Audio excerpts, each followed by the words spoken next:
stretch. I don't know. We've had this conversation before. Thursday, I'm not so sure is the best day of the week, man. I think we're gonna stop with that nonsense. Okay, how come? It's Friday. Let's talk about it. It's Friday. It's Friday. I woke up this morning like, damn, tomorrow's Friday. Yeah, I don't hate to take, like, I'm not gonna vehemently argue about that, but that's why Thursday is great. Because Thursday precedes Friday. Thursday is the end of the week.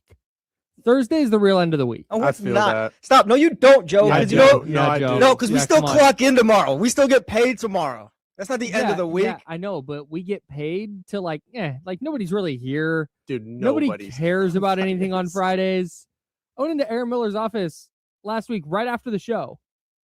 Aaron Miller's our boss. I went into his office right after the show. It's 9:00. Yeah. Okay. I've been here for 2.5 hours. Yeah. And I go, hey, just a quick update on this. Manager things. Yeah, big boss man. Yeah, talked for 45 seconds. And he goes, all right, see you later. And I was like, I'm not leaving yet. I got a couple things to do here. Well, you could have. But I could have bounced. That doesn't happen any other day of the week. Thursday is the real Friday. That's what I'm saying. I don't know what this nonsense is, but you know what? It's the jump. Shout out. I'll play along. Shout out Thursday. It's the Friday of the week. I ordered donuts today. I forgot to get donuts on the way in. That's been a big talking point, I think. Yeah, that was one of the things that I talked to Aaron about. I walked into his office and talked about something totally like a real thing, we got a bunch of stuff happening here at the station, and went in to talk to him about that. And he goes, hey, because James Ham, of course, our Kings Insider, is now just our Kings Insider. He's not here on a daily basis. And he goes, hey, who's doing Donut Fridays? Me, man. I got it. I'm on it. It's okay. Yeah, shout out one of the salespeople. I love them, but shout out one of them came up to me and said, yeah, so James was doing Donut Friday, blah, blah, blah. And yeah, this is kind of how it happens. Like, yeah, we'll see what happens. It's on you now, dude. The hell it is. So I forgot. So after telling Aaron, like, yeah, dude, I got donut. What are you talking about? Like, yeah, it's me. I forgot. First Thursday that it's a Donut Friday on Thursday, because we don't have salespeople here on Friday. So we bring the donuts in on Thursdays. That's the whole bit. I forgot.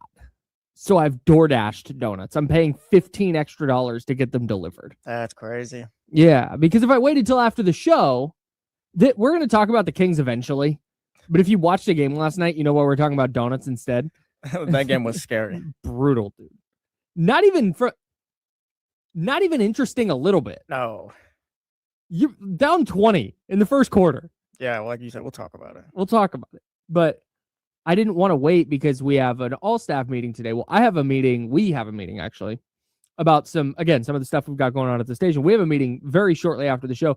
Not enough time to go get donuts. If I wait till after that meeting, I'm bringing donuts in right before the all-staff meeting starts, and they're catering that with lunch. So now I've got donuts sitting there that nobody wants to eat because lunch is coming, and now I've got a bunch of donuts sitting there, and there's nothing worse than your entire full box of donuts sitting there at the end of the day. So I'm DoorDashing the donuts. They'll be here shortly. I might have to leave in the middle of the show. I could have a probably producer. Yeah, I could probably do that for you. Well, I didn't, but see, I don't want to ask Joe to do that. Well, Joe is volunteering. very generous with his time. You know how many times I've had to bring in Damien's juices or whatever? Yeah, Dude, but yeah, see, I bring that's in not. the I juice don't. and whatever. I don't think that's an excuse for me to ask Joe to do something. I was like, well, I had to do it. Like, no, man, we're growing. We're growing as a team. We're growing as a station. I guess. Okay. Little Kings talk. Hey guys, the donuts are here. I'll be back. Yeah. Why not? Hey, it's 100% gonna be like, and you cannot lose a game. Hey, Joe, can you just run? Thank you. The sprinkles are here. Anyway, that's Jesse. I'm Kyle. Joe is over there in his San Francisco Giants hat. Yes, sir. I got the Red Sox jersey. You got the Red Sox jersey you know on. what he's I'm missing wearing out. my Shohei hat. Yeah, I know. It's big time. Dude, like, I love this for us. I swear you started wearing it way more after I made a comment about it. No, you just made a comment about it the first time I wore it. Oh, well, yeah. I never wore it. noticed I got it on the internet. Oh, okay. Okay. And then I wore it, new. and you went, your hat sucks, and I hate you. Yeah, I don't think I said the second part. That's what you said. You said, I don't want to work on your show anymore. Oh. Yeah, you said, I hate you. I don't want to work on your show. Why I'll Joe's do not it here for on Jesse. Mondays? Yeah, he said, all right, well, you're going to have to take Mondays off, Dodger buddy. protest. Yeah. Yeah, so we've got if you want to say it's baseball season now, you can. Dude, I cannot wait. Alex Pitchers Cora and spoke So today. excited. Yeah. Yeah, we're Fired locked up. in. All right. We're all March 5th, we got World Baseball Classic. Yeah, no, we're all just distracting ourselves from the Kings. Yeah, that's 100% what's happening. I don't know, man.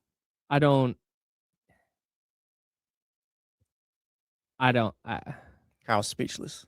I thought we'd get some form of like effort last night. I felt like an idiot at the end of the game yesterday.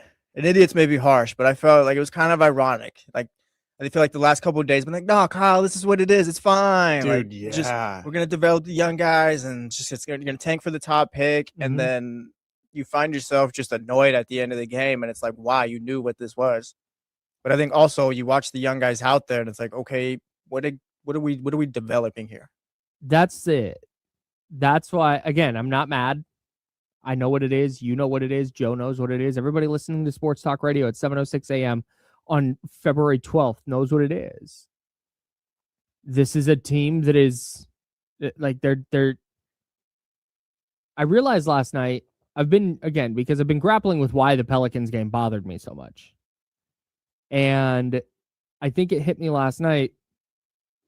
It's because they're not tanking. They're not. They're just bad. And you just asked the pertinent question. If this year is about development, then well, let's see some. Yeah. You've got DeMar DeRozan in game 55 slamming a water bottle because they're not playing the right way. They're not playing the right way. That should be the easiest thing. If you're not good enough, if you don't have the talent level, that's fine. That's fine. That's it. That is when we say we know what it is. That's it. Even the tanking Jazz, they're starting Jaren Jackson Jr. and Lauri Markkanen. They are both better than anybody playing for the Kings right now by like wide margins. Yeah. If we're drafting players from last night's game, you probably get to 5 before you start picking a King. And that's so I don't, again, the expectation is not, oh, you should have won. But I also think the expectation is that the young players should be getting better as like a unit. Like the team should be getting better as a unit. Not as like, individually. Maxime Reynaud, cool development. Dylan Cardwell, cool. He's getting better by playing. You love to see it. But as a team, I don't know what they're getting better at or where they're improving. In fact, it looks to be getting worse. Well, yeah, but how many? Because when we say develop the young players, like yes, that's awesome. Yes, let's develop. But when you think about that, it's like, oh yeah, let's develop the core of young players. You don't have a core of young players here, and like Max, I think is an NBA player. Precious, I don't consider part of this group. To me, Precious, I'm cool with being the backup big on this team going forward. Like Precious is cool, he's fine. He's not part of this group to me. But like Max, Devin Carter, Neek, Dylan, you got Daquan Plowden out there, Isaiah Stevens. Like some of those guys aren't probably going to be regular NBA guys going forward. I think we feel pretty good about Neek and Dylan Cardwell right now. Maxime's playing pretty well, but like you don't even know what their ceiling is. And right now it kind of feels like if you were to put one on it, like these are going to be like really decent bench players off the role players off the bench. But like what exactly are you developing here? There's no core. I'm not sure if these guys are even like part of it going forward. Like you're still trying to figure out who's a guy and who's not as far as NBA players, not like just guys trying to lead you right now. So I think that's an important distinction because when you talk about player development, that doesn't happen in season. If they want Dylan Cardwell, for example, I don't, this is not like a real thing. I'm just, follow me. Let's say they want Dylan Cardwell to become a 3-point shooter. They're not going to mid-season go, hey, Dylan, start getting out behind the 3-point line and working on that 3-point shot. Yeah. No, that's a thing that in the offseason they'll sit down and they'll go, hey, here's what we want. We want you to start shooting some threes. So let's get you in the gym this offseason. Here's A, B, and C thing we'd like you to work on. And then he goes and does that. And he might work with a Kings coach, might work with a personal coach, whatever it is. That's where that level of development is going to happen. What I'm looking for is how do those players play with their current skill sets? And you're going to get better by playing. The game's going to slow down. Like you're just going to kind of naturally progress as an NBA player through playing in games. Yeah. But to me, when you talk about developing young players, it's getting them inside of your system and getting them to maximize whatever their abilities are within some form of system that you're running. And we've talked about it all year. That doesn't seem to exist. And if that doesn't exist, if you're just playing basketball, I'm not sure what we're doing here. I don't know what the thing is this year outside of like, oh, they got to play NBA basketball. They got to get their feet wet in the NBA.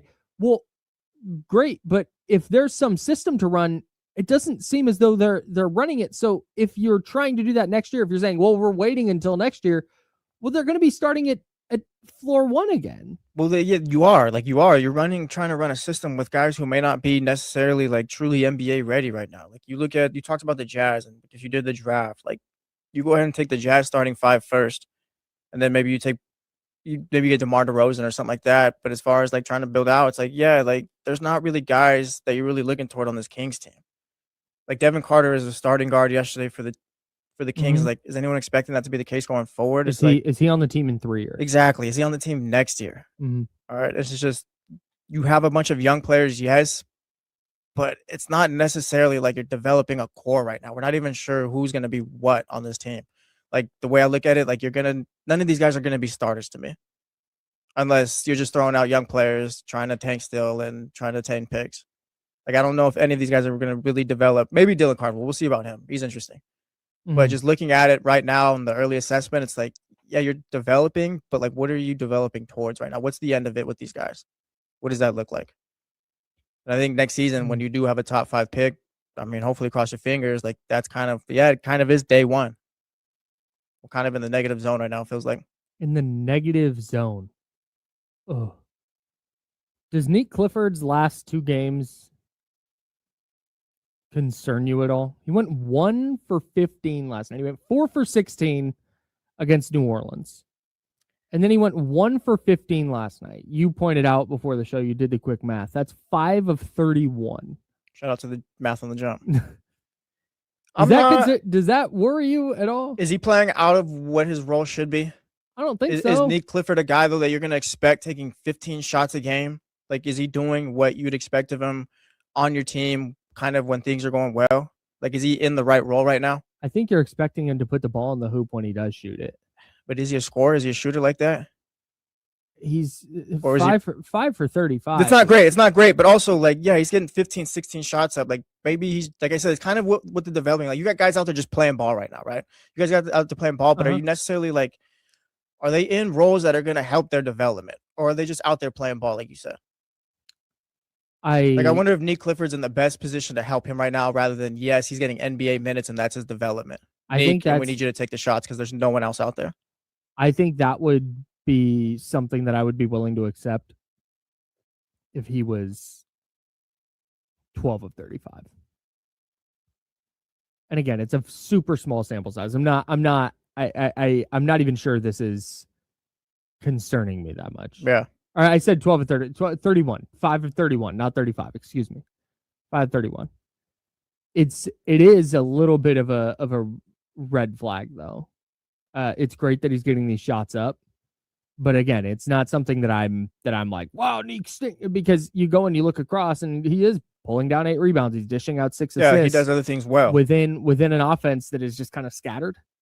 And so I think that's promising. Yeah, for sure. Like I'm not concerned about the shots because it's like I don't know if Nick Clifford's just gonna be that guy where it's like, yeah, get these shots up. It's like when it's all like when you have players in the right spots, it's like, yes, we'll be looking at the 8 rebounds, the 6 assists, what do you do elsewhere and things like that.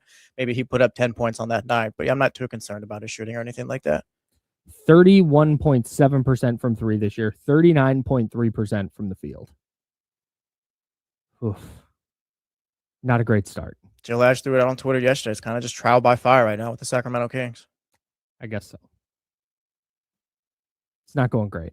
It's not, but it's the right move still. It's what they need to do. No doubt. I don't know. And that's what I, none of my, I don't even know what to call this. I think I'm slowly creeping toward acceptance here. Except I've accepted it. Like it's not a, I don't know. It's just cope. We all just cope with it. We all just cope with that. It's horrible. Like I was texting you yesterday. Like it's ironic that I'm annoyed at the game because it's like we know like these guys are rookies, second-year players. We're not even sure what they're going to be in the league. And it's like, yes, it's going to be ugly, but we say those things just to cope with the fact that, like, at the end of the day, yes, it's a horrible loss. This is one of the worst. This is the worst team in the league right now. I think the other part of it, and this is not Kings specific. This is just the nature of who I am as a sports fan. Yeah. I think it's the nature of who a lot of people are as sports fans, where you watch a game, the 49ers and the Seahawks, okay? I don't know if you noticed or if you saw, but the Seahawks went ahead 17-0 in the first 12 minutes of the divisional playoff game. What? I know in my heart this game's over. They're not scoring. Even if the Seahawks don't score again, the Niners aren't scoring 18 points. This game's over. But aside from the fact that it's my job to watch it for my podcast and the writing I do, there's this little part of me that's like, yeah, but what if? There's this little part in the back of my brain that's like, all right, well, if you score here, you're going to stop. You score again. It's 17-14 going to halftime. It's the hope that kills you. And it's just this little thing. And again, it's not like I would bet on it. It's not. Yeah, no. It's like, but it's just there. And I think I'm going into these games knowing, all right, they're probably not winning. They've lost 14 games in a row now. There's not been a game in there that you felt great about going in. You might have a game, the Pelicans, the Jazz, where you go, oh, like, okay, if they were going to snap their losing streak, this is a chance. Yeah. I think I'm going in and I'm just waiting for the game where they put it all together once. Because that's going to happen eventually. Like, that's just the nature of the NBA. There will be a game where they go 15 of 27 from 3, and the other team goes 5 of 30 from 3, and the Kings get a win, get an unlikely win. Like, that's just the nature of the sport. It's how it goes. And at some point, that's going to happen. And I keep waiting for it because 14 losses in a row is so many. That's a lot of losses in a row. You're getting blown out by the tanking teams and right now. And you're getting smoked by the bad teams. Not even close. And so I think where my because again, I understand logically, like, this is losing at this point because we're in the long term now. We're not worried about short term. We're in the long term. We've been in the long term. We've been there for a while. I get it. I get that playing young players is better than the alternative. I'm there, but I keep waiting for the one game that we get to come in here and we get to talk about it online and we get to talk about it on the radio and on YouTube and we get to go, man, how good was Nate Clifford last night? Man, hey, Daquan Plowden, that was an interesting 15 minutes. Like, I keep waiting for that game and we're just not getting it. And last night was especially disappointing because it wasn't even a little interesting. The closest we got to what you're saying so far, Jay Frederick in the chat house has it, like, it was the Cavs game where Nick's going for 30. The young players are playing well, and it's just they weren't able to close that one out. But I think that's the game kind of you're talking about. But again, yeah, they ended up losing it and still not able to have that discussion yet. Let's get to the phone line. 916-909. I got some fun stuff coming up on the phone line, by the way. 916-909-1320. 916-909-1320. Our guy Mitch is locked in from New Jersey. Mitch, what do you got on the Kings losing streak? Good morning, Kyle, Jesse, What's up, Joe. Hey, Mitch, can I want to pause you real quick. You sound phenomenal today. Yeah, great signal. This is just outstanding. What's going on? I'm trying to just do one thing at a time, which the other times I could be walking, driving. The gym's a joke. Bad Wi-Fi. Anyway, I already gave you the Rosie Perez line. Losing the win. I already gave you that. So that's good. I want to see the young guys. Everybody thinks Utah is bad, but how did Utah get 6 first-round picks the last 2 years? So they must have done something right now. I wish we could have gotten more first-round picks for this coming draft, but we couldn't get rid of our big guys. And one more thing, if Utah or Dallas, if they get the top pick, there should be an investigation. It's just too much. That's too much of a coincidence, too much being good, that luck. Can't be that much of an Irish luck there. But hopefully we get the top 3. It's going to be a good draft. Thanks for taking my call. Thanks, Mitch. Yeah, man. If the Jazz get the number 1 pick, I don't think you need to investigate the Jazz. I think you'd need to investigate the NBA. Yeah. Because it would kind of be, to me, somewhat, putting on my tinfoil hat. The Jazz finally like made a trade to acquire a player instead of holding on to Lauri Markkanen. No. We can't And do the that every NBA time. went, hey, can you do something? And if you do something, we'll give you. I just got my antennas up. No. Then my antennas No, up. put your antennas My antenna's down. right on top. My antenna's right here on top of my tinfoil hat. Yeah, What? no, nothing. Just go. It's fine. No, we're not. Why'd you grab your flag? Guys, I'm just getting ready. Yeah, by the way, I got the flags today. I got the flag. So, yeah, we're done on this welcome syllabus week nonsense for the jump. Preseason's over. No, yeah, get ready for a pop quiz today. But I miss syllabus week, dude. oh, yeah. I used to Oh, my thrive. God. Good 10:30 class. Thing starts 10:35. You're out of there 10:36. Just show up, me, my clothes, and my shoes. No backpack or nothing because we're Yeah. not doing anything that You're day. and you knew a class was going to suck when the professor passed out a syllabus. And they're like, all right, open your books. Like, God. Yeah. Don't like that. Like, now give me your syllabus. Tell me that you're going to take attendance or you're not. Yeah, and let's let me ease get out into of the here. week. Let's chill. And Yeah. then next week we'll be all Yeah. serious. We'll do all the school stuff. Come on, man. Have I ever told you about my econ professor? Never. All right, so I took this econ class, and he was very much a here's the syllabus. Any questions? See you on Thursday kind Oh, of guy. shout out. Yeah, dude, salute, right? A lot of flop sweat. Not a good professor, not a good teacher. You said flop sweat? Yeah, like forehead sweat. got Like you. his hair would stick to his forehead. Gotcha. Okay. Because Wow. he was a sweaty Oh, guy, and okay. and a lot of nervous laughter, right? Okay. All right. And this guy, so he was he passed out the syllabus and get out of here guy. The first test comes. First of all, it's a class of like 50 people. It was me and 8 other people who were there every day. And I needed to be there every day because it was very shortly after I got out of high school. It was the start of my second year, and I did horrible. I'm a guy who got good grades in high school. I had a 2.189 GPA after my first year of college because I didn't go to class. I didn't do the reading. I didn't know how to learn. I didn't know how to study. It's a bit of a culture shock when you got all that freedom. Bro. I wish someone told me that. Like, I could just not show up to class. Exactly. Great. See you at finals. And then you realize not all the C's are equal. Yeah, right. Yeah. So anyway, so I finally showed up to class. It's me and like 12 other people who show up every day. First test comes. I'm looking at this test and I'm like, oh no. I thought I studied for this. So we get the test back. And I see that my score is bad. I see that he gives me like a 94%. And so academic honesty. I go up to the guy and I go, hey man, I'm looking and I see that I got like a 64% on this test. Why did I get a 94% on this test? Are you insane? Yes. We've been going over this 100%. for the whole week. I'm not a nor like a right. Go ahead and finish your story. Yeah. So what he does is he goes, yeah. That's how we would laugh. Like that. He goes, yeah. He then proceeds to explain that nobody did well on the multiple choice. So what he did is he took everybody's totals, kept their total, and then sliced the total points in half. So if you got 25 out of 50, in his measurement, you got 25 out of 25 now. And then the question on the very last page of the test, he said that almost nobody did it. And so he decided that nobody knew there was a question back there. So if you even attempted it, you got all the points for that question, even if you got it wrong. And that was how he calculated the answers and the numbers on this test. Good for him. So this is this type of professor, right? So fast forward. This woman is in substituting for us one day. She was a rock star, dude.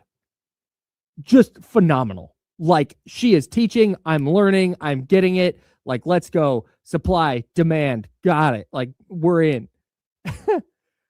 And me, idiot, at one point during the lecture, raises my hand and I go, I got to tell you, I have learned more in this 45 minutes than I have this entire semester.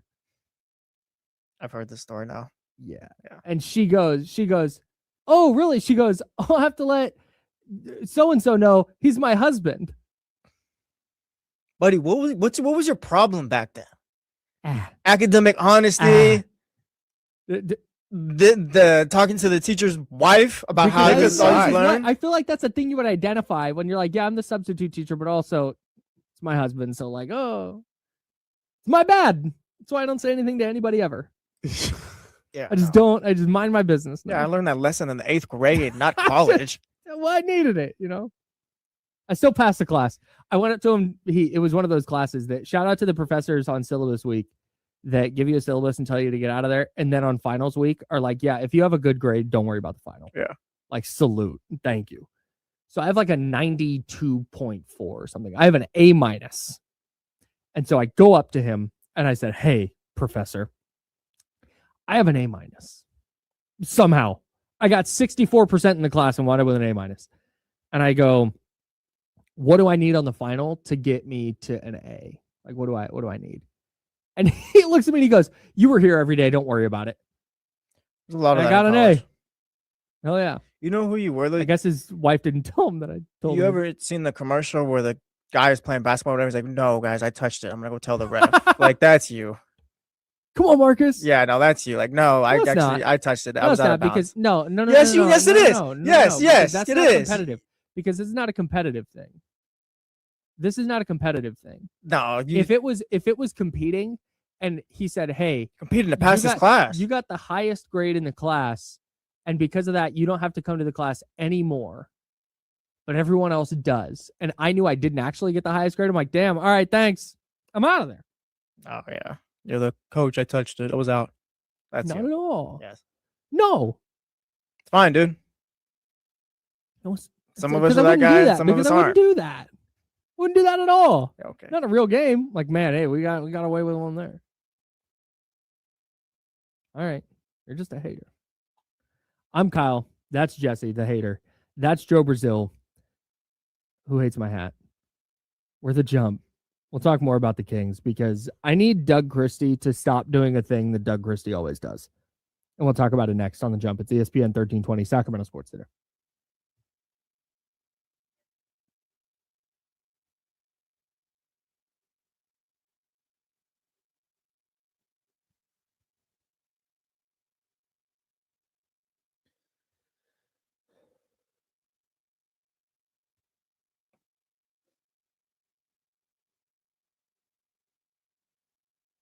What's going on, Chatty House?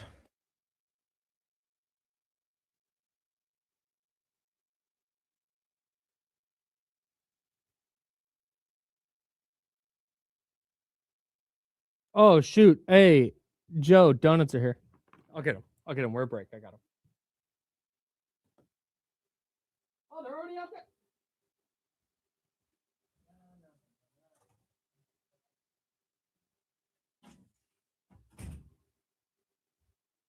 Yeah, I'm gonna keep it with you guys. I'm not sure what the ad thing is, but I'll ask. I'm not sure if it's us or you two.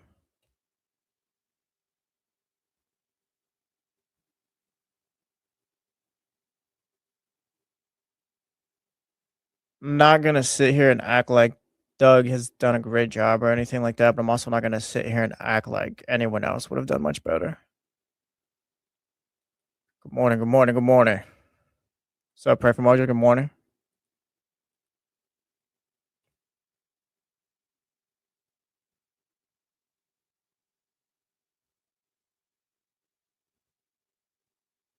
Shout out to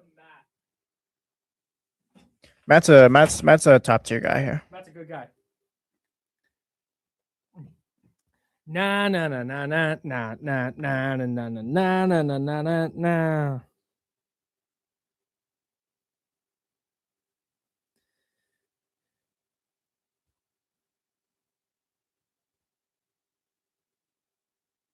Matt's low key a funny guy too. Oh, Dude, he's really funny. I don't think I ever told you guys what he was doing to mess with me when I was setting up that photo booth. He found my old Facebook and set all the wallpapers on all my computers to like a picture of me when I was in 3rd grade. And then he printed one out. It was funny.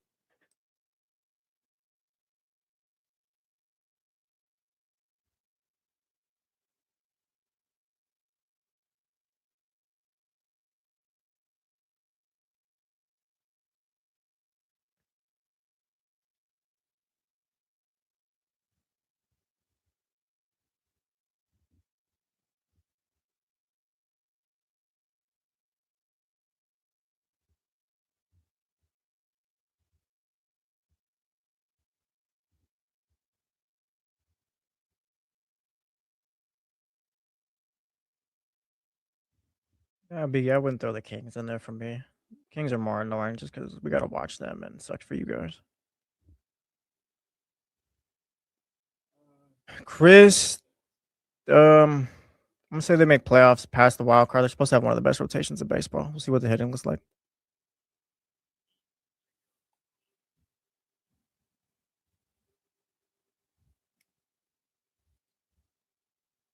Welcome back to The Jump with Kyle Madsen and Jesse Tapia. 916-909-1320, 916-909-1320 is the phone line. If you want to get a hold of us, please do. We've got our guy Mike on line one. We'll get to Mike momentarily because he wants to talk draft and trades. And Mike, jump regular. And if you want to talk draft and trades, you can hang out with us because I think that's the thing everybody's looking forward to the most. Just fast forward to the lottery, please. That's all it Give me to May is. 10th. That's all we're looking forward to. Get me to May 10th. I'm looking forward to the day the Kings win. I think we're not about losing due. out. And it's funny because I was thinking about this last night about how upset you were with the Pelicans win. Then you kind of changed your mind a little bit. And then we had this game last night. And I was thinking, oh no, he has a right to be upset at this game last night. It was ugly. It was really ugly. I mean, Get me to the lottery. the Jazz are trotting out Jaren Jackson Jr., Larry Markkinen, Ace Bailey, and some other guys. And you're trotting out Devin Carter, Nick Clifford. Guys are still trying to figure out what they are in the NBA. Yeah, man. It was not great last night, but eventually they're going to win one. I don't think they're going to lose out. Do we still feel like the over on 15.5 wins feels good? I'm going to stick with it. I don't want to do wishy-washy. I'm going to stick with Sticking it. with the over? Okay. Yeah. It's a little tough, though. The last two games have not really helped. Yeah. I'm worried that all of this It might just losing get is to just 15. like it's just going to manifest and rot. And not only do they not have a ton of talent, but they're going to go into every game believing and knowing that they don't have a ton of talent.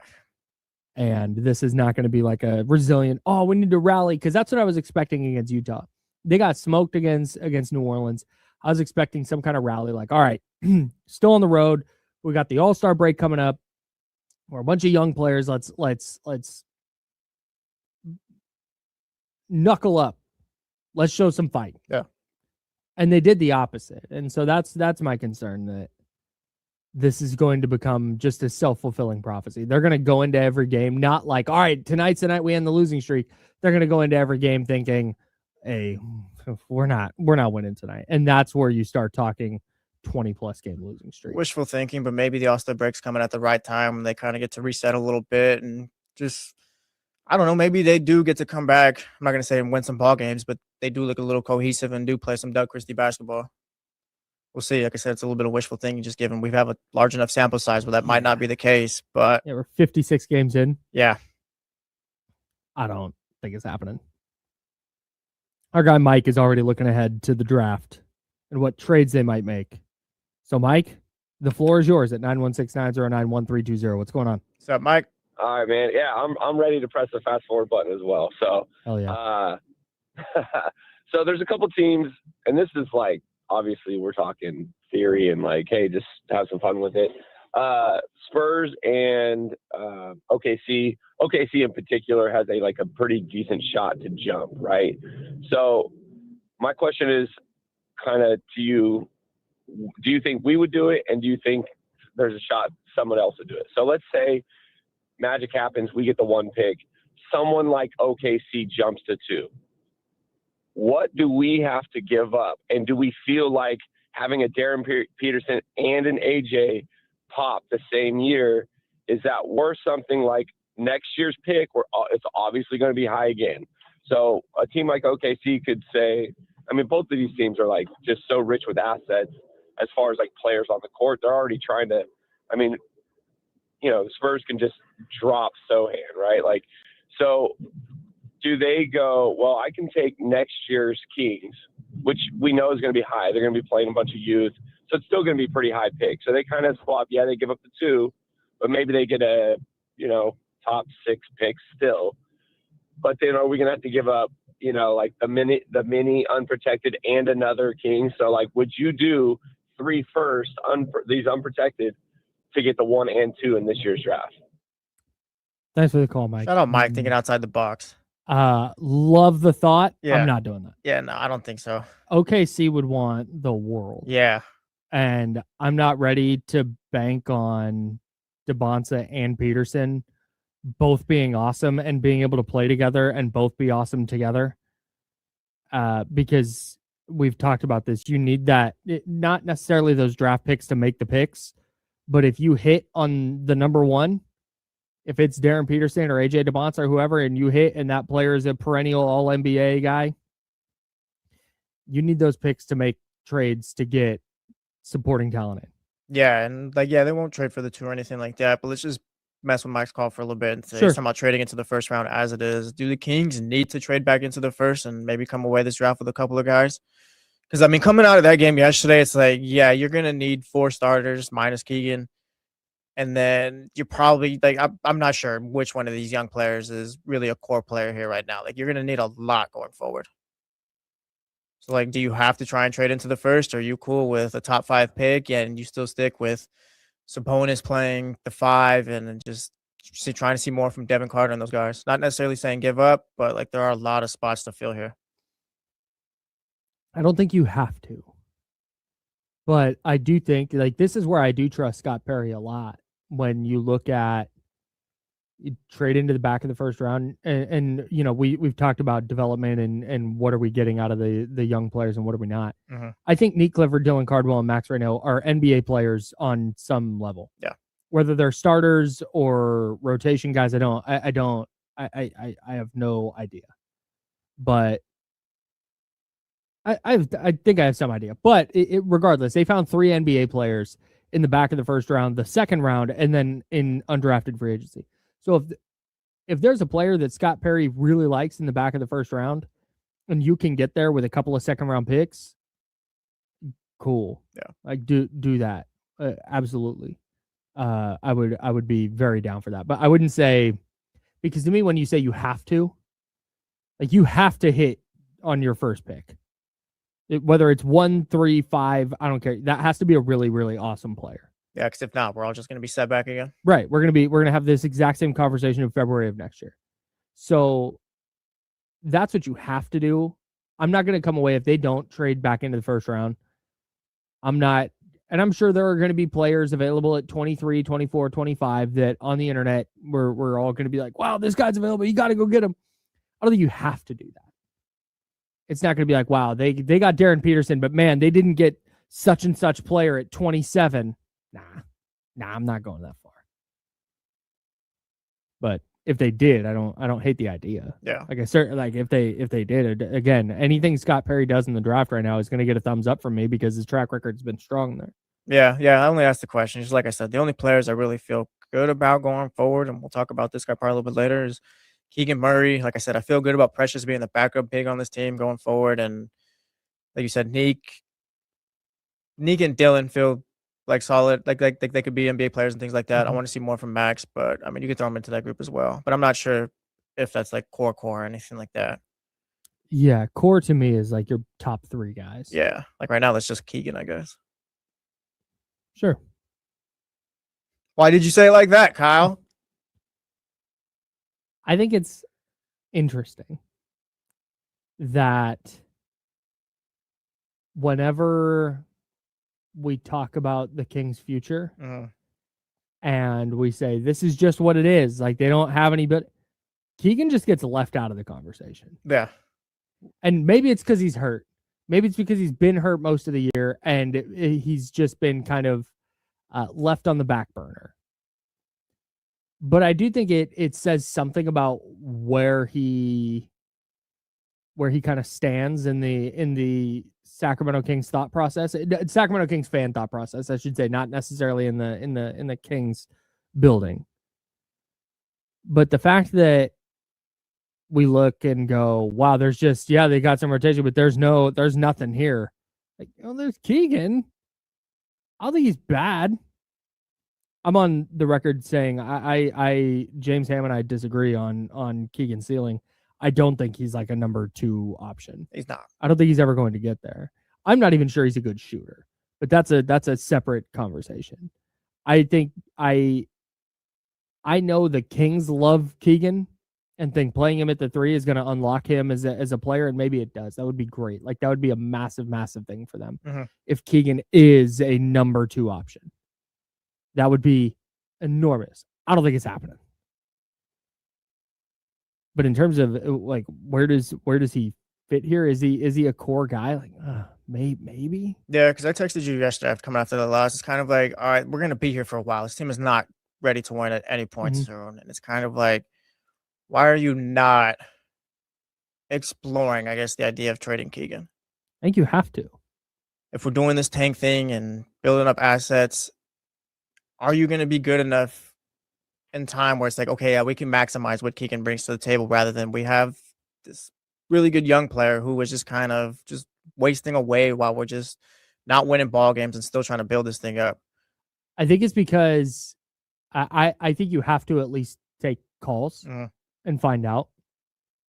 I think one of the pitfalls right now when you're this bad is any team calling about a trade is not going to give you fair market value for Keegan. They're trying to get him at a discount. Yeah. They're trying to say, hey, we'll give you this bad first round pick for Keegan. Can you give him away? Like, don't do that. But I think you have to at least explore it and see if some teams like, yeah, we'll give you 3 first round picks and a player for him. Just in case. And it's less about who Keegan Murray is a player and more about where this rebuild is going. Yeah. Like, if we're at year 4 and it's like, yeah, they still haven't really won anything yet. And it's like how did you maximize Keegan at that point? So this is where I go against and I say you're not ready to trade him yet because I think you need something. When you're developing young players, this is where I think teams like Washington have gone astray, where you don't have anything. You're just throwing young players at the problem, and there's not a development chance there in terms of, again, developing within a system that they're actually going to play within. That's where I think Keegan becomes super important, because whether it's Keegan Murray or that player archetype, that player is going to fit very specifically into a role within whatever Doug Christie and Scott Perry are building. And so I think you have to keep a veteran version of that player around just to see what Darren Peterson looks like next to him or AJ Dybansta looks like next to him. Yeah, like I said, I wouldn't trade him either right now. I think, yeah, it's worth seeing what he looks like next to AJ or Darren Peterson or whoever you draft for that matter. Because like Keegan, like I said, it's not about the Keegan, the player. It's more about the Kings rebuild and how long this is going to take. And is it worth having Keegan here doing his thing or you can maximize his value? It's about accumulating assets. We've talked about that time and time again. Yeah. Can you accumulate assets? That's why they didn't want to trade Domantas Sabonis, because they weren't accumulating enough assets and there were bad contracts involved. It was the whole thing. But I think Keegan is the one player on this roster that you could trade and get legitimate value for, where you're not taking on bad contracts to get him. You're not taking a couple of second round picks. Like, I think there would be teams that would be willing to give that up. But also, I don't think they'd be willing to do that right now. I think there's a version of this where next year the Kings are bad again. Maybe not this bad. Keegan's playing a lot and is awesome. And some team knocks on the door and goes, yo, here's 3 first round picks and this good young player because we think Keegan is going to get us over the hump to be a championship contender. We want to push our chips in for that guy. I think that's available if Keegan's playing and playing well. Yeah. Because you're right. He's 25 right now. He turns 26 before next season. If we're talking about this team, like, oh, yeah, maybe in 2029, you had 29-year-old Keegan Murray running out there. Whereas maybe you were better suited just getting some first-round picks and just helping your build that way. Yeah, but again, talking out of both sides of my mouth here, I also understand the value of having a veteran like that in the roster. Yeah, as we always talk out of both sides of our mouth. Yeah.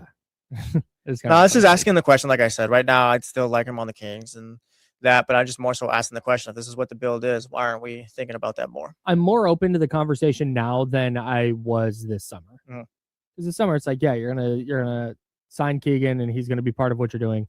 Well, part of what you're doing now is tearing everything down. But I also think if you start going, I'm not inside the building. This is not reporting. We can ask James Ham about this at 8:30. James Ham, our Kings insider, is going to join us in about 45 minutes. But I think inside the building, again, not I don't know. I think they view Keegan as he is a foundational piece. And if that's the case, then obviously you're not moving him. He's literally he needs to find that 3-point shot again. That's it. He can play defense and all that. He just needs to find the 3-point shot. 36%. At least 35, 36. Just there. Because if you could do that, I think we're past like you said, we're past the Keegan Murray being the second best player on the team or anything like that. But if you can be 35, 36 from 3, play good defense, average about 15, 16 a game, then we're all golden. Yeah. I just need to see that. Yeah. I want to get to the Doug Christie stuff from last night. Because there's a thing I need Doug Christie to stop doing. I desperately need Doug to stop referencing his playing days. Everybody understands what Doug Christie was as a player. He was awesome. And what he meant to that team. And because of that, what he means to the city. We're all there. We're all on that page. It's what I believe makes Doug Christie, like, that is his best. That is one of the best things he has going for him. Is that understanding of what, like, the urgency. He's got a connection to the city. He knows what they're looking for. Yes, and he understands the urgency for, like, this is what Kings fans love. This is what we need to be successful. This is why we need to be successful. I think all that is so vital, and there are not that many people out there that understand it better than Doug. We got it. But after last night, this is shout out to the SI Kings site, the Sports Illustrated Kings site, which is who did the transcribing of these quotes. Shout out Wilsey. It wasn't Wilsey who wrote it, but that's where Wilsey. Kings, yes. Right, yes. Quote, the pain that I feel, particularly from getting so close to something, not being able to attain it for the city of Sacramento, has pushed me for a long time. It continues to. I won't stop coaching them. I won't stop being positive with them and showing them. You look at other teams who have struggled and now all of a sudden they're sitting in really good positions. It happens. But you have to go through hard times. If it were easy, everyone would be 44-12 instead of 12-44. Want to real quick pause. Not everybody is 12-44. That's a one team issue. But second, I don't like the first part of that of like, I know I failed in Sacramento and that's what drives me. Like, man, that's not help. Like, that doesn't, to me, if I'm where I sit again, I don't know how players respond. That's not, I don't know. I'm not in the locker room. But if I'm hearing my coach, it's like, yo, I don't care what happened to you. Yeah, you don't want to hear ago. about 2002 all the time. Yes. Like, I don't like that's great. I get it. Okay, I've watched the YouTube videos. I remember the 2000 the 2002, 2003, 2004. Like, I remember all that. Like, yeah, okay, that was tough. Those Kings teams are really good. Yeah, they got robbed. But like, yo, that can be your opening statement to a team. Yeah. Like, yo, this is why this matters to me. All right, let's move forward. But then he said elsewhere in the conference, quote, I've been here for the absolute best of the Sacramento Kings, the best record, and now we deal with this. And there's more to that quote, but I want to pause there. Like, all right, yeah, no, we got it. We get it. This adherence to 2002, 2003 has to go away. That can't be the thing that we're constantly falling back on, because it's not, like, it doesn't matter, man. It matters to Doug personally. Again, I think that matters when you hire him. I think that's a great talking point. But we're 56 games in. And this is not like what all of that stuff isn't working. Like, that's not, that messaging's not working. I think it falls on deaf ears now because, okay, great. You were part of these awesome Sacramento Kings teams and he was vital to that and we got it. But yo, that doesn't help me today. That doesn't help Nate Clifford today. That doesn't help Dylan Cardwell. I need this to stop coming up because it feels like a crutch. It feels like Mike Singletary, okay? Mike Singletary, the former head coach of the 49ers. I knew it was over with Mike Singletary when Mike Singletary continued to go, well, we got to look at the tape and see what we're like. All right, man, no, we got it. You're going to look at the tape. What else do you got? And I understand what the city goes through. I've been here for the best times, and I know how badly the city wants to win. Awesome, dude. That good, but we got that. What would you, I guess, want him to say? Everything, Because- nothing else he's saying is bad. I just need the like hearkening back Yeah. to 25 years ago to stop. I wonder if he's pulling from that just because his team is probably in the worst spot they've ever been since they've gotten to Sacramento. Like this, like I've seen multiple times. This is the worst season in Sacramento history and things like that. Maybe he's just doing the thing where it's like fans aren't really tapped in or anything like that, and he's just like, no, I know what it was like, and I don't even necessarily disagree with you because I have a team that always goes back to their 72 undefeated team, and I hate it too. But the Dolphins. yes, the Dolphins. Yeah, I hate going back to 72. I think it's pointless. I think you should stop acknowledging it just because it holds you back. Sure. But again, I wonder if the Kings are just in a spot where it's just so rock bottom where it's like, what else can he say? Like, unless it's just pure negativity, like, yeah, we got our ass kicked again. This team isn't trying to win or anything like that. But yeah, we just wipe the floor with us rather than, you know what? Yeah, take the positive approach and be like, I've seen it. I know what it looks like. I know what it takes. I know it's been bad for so long, but I've seen it, and it's just more so like taking the positive approach. This is where I think you can do that. Because when he says The last 2 games have been tough. I'm He not said- sure, like, other than like, yeah, we suck right now. What else you could say? when he says, I won't stop coaching them, I won't stop being positive with them and showing them, you look at other teams who have struggled and now all of a sudden they're sitting in really good positions. It happens. You have to go through hard times, blah, blah, blah. If it was easy, everybody would be above 500. Like, yeah, no, for sure. He can say, I want to get us back to the playoffs because it makes, people in Sacramento proud, and we just keep working daily to make those strides to get to that point. There are many games in this that we could have and should have won, and we didn't. It happens in streaks going both ways. The one thing that I know is that adversity does not define you, but it clarifies some things about you as an individual and us as a collective. Like, that's all great. Like like I said, I'm not expecting Doug to flip the table. Yeah, I know. You can be positive. Like, I don't care. Like, the positive messaging I think is probably good. And I think that hits in a better way right now than like, well, we're just going to keep rotations and we'll try and keep doing this and doing that. Like, no, he's being, I think, about as real as you can be. I would just like the hearkening back to like, well, when I played, like, man, it is time to move on. Like, we get that is the experience you're drawing from, but I want to focus on now, because I don't think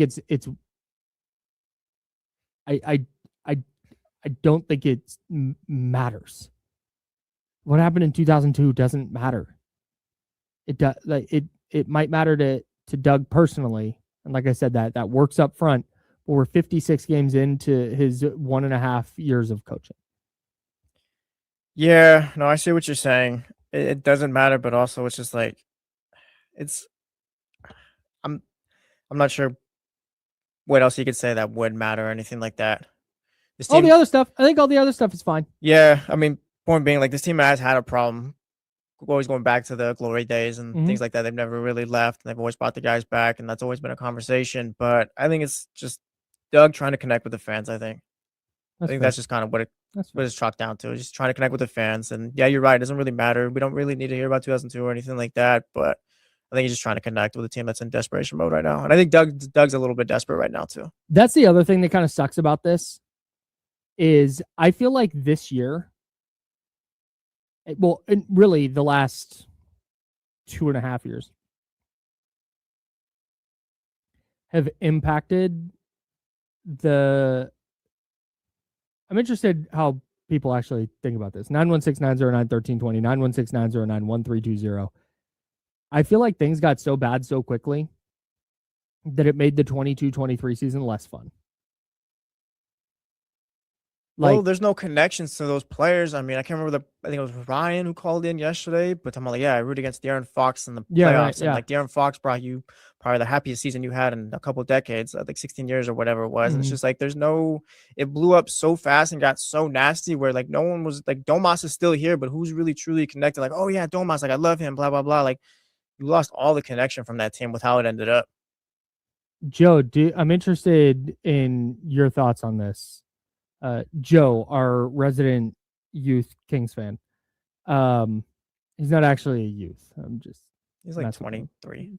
He's like 25. I'm 25? 25. Yeah, I'm 25. 25. Shout out, Joe. But I asked Joe because Joe wasn't like you were very, very small for the glory days of the Kings. Yeah. You don't. That's not like I a don't remember major- it. Right. Yeah. Okay.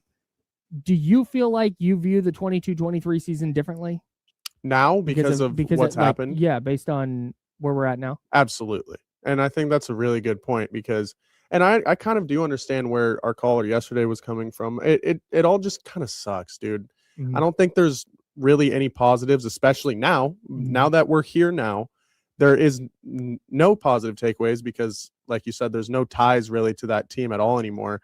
And it kind of just feels like that season was, Like a fever dream. yeah, I don't want to say fluke, but that's really what it's starting to feel like. And just seeing the way, and I also kind of wanted to hit a little bit on Please. when you were saying Doug Christie's talking to these guys about his glory days and whatnot, right? Mhm. Kind of to your point, a lot of those guys don't remember that either. Right. And if he's talking about Sacramento and the people of Sacramento and making the city proud, well, a lot of these guys also feel like they're not going to be here very long, I'm sure. So Mhm. what does that really matter to them too much if they're not bought in That's a good point. on the city, on the team? They're like, I don't know where I'm going next season. Sure. So yeah, That's a good point. that's my 2 pieces on that. But it's definitely, this looking back on that season is my view on it has changed immensely. That's the other part of this. It sucks. Yeah, that last part Joe talking about was like, yeah, guys might not even be here and no connection. It's like, it kind of ties into the fact too. It's like, how can we ask for Doug Christie to establish something with something good just point. so volatile? Absolutely. I guess. Like, how can That's how fair. how can Absolutely. you expect him to establish a culture and an identity with guys who might not even be here? Like That's your fair. guy's not even here. Even a And, guy and like the guys Kevin you're Carter starting, and the knows, guys you're yeah. starting now, like might not even be like your bench players. Sure. So it's like, I see in the chatty house, like people talking about Doug hasn't done the best job, and I don't even necessarily disagree, but it's just how could you To what expect end? different? Yeah, Yeah, like how could you sure. expect different? I think that's fair. All right. That's Jesse. I'm Kyle. Joe is behind the glass. I started my sushi journey last night. Nice, I I saw would like pictures. to. Yeah, I would like to Yep. discuss that with you guys, but also a really, really tough scene for the NBA, and we'll tell you what it is next on ESPN 1320 Sacramento Sports Leader. That made it sound like my sushi journey was a tough scene for the NBA. oh yeah.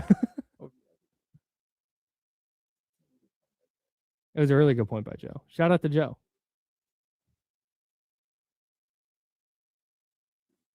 Ugh.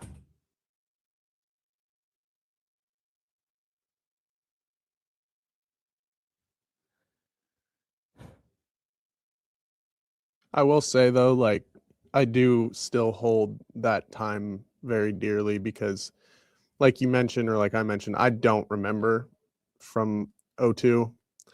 And I was literally just the other day I think I was talking to the promotions team just about how special it was seeing Doko transform. Mm-hmm. Like it's genuinely one of my favorite memories of all time when I turned the corner on game 1 and it was a sea of purple. My hair was purple. Like it was just so much fun, dude. So it's just such a bummer. It sucks. I thought at the time that we had more of this in store for sure. I thought that this was the beginning of something special. It really felt that way, especially after game 1. After game 1, I was like, this is, this might be something. Yeah. So it's a bummer. Mm.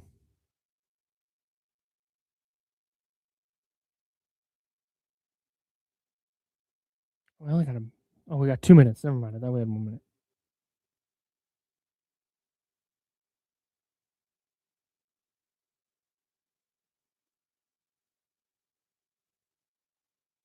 Can you explain this, please?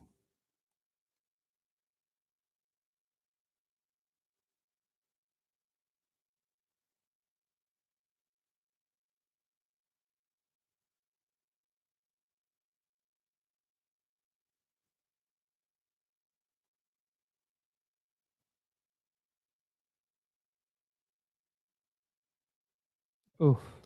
Yeah. I mean, No way. I did go. I made it to all the games. I only went into the arena for the first game, but I was there for all of them.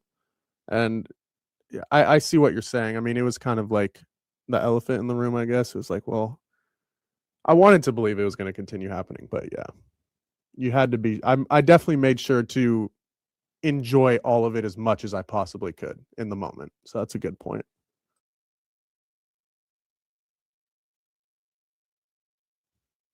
I did post Kings in 6 on my story after that first game. That's fair. I did, no shame. I think they have. I think the Kings and Doug have fully embraced the tank. But also, Doug can't say that publicly. You can go like, yeah, it's actually good that we're losing. This is great. Has to just exist in Utah is hilarious.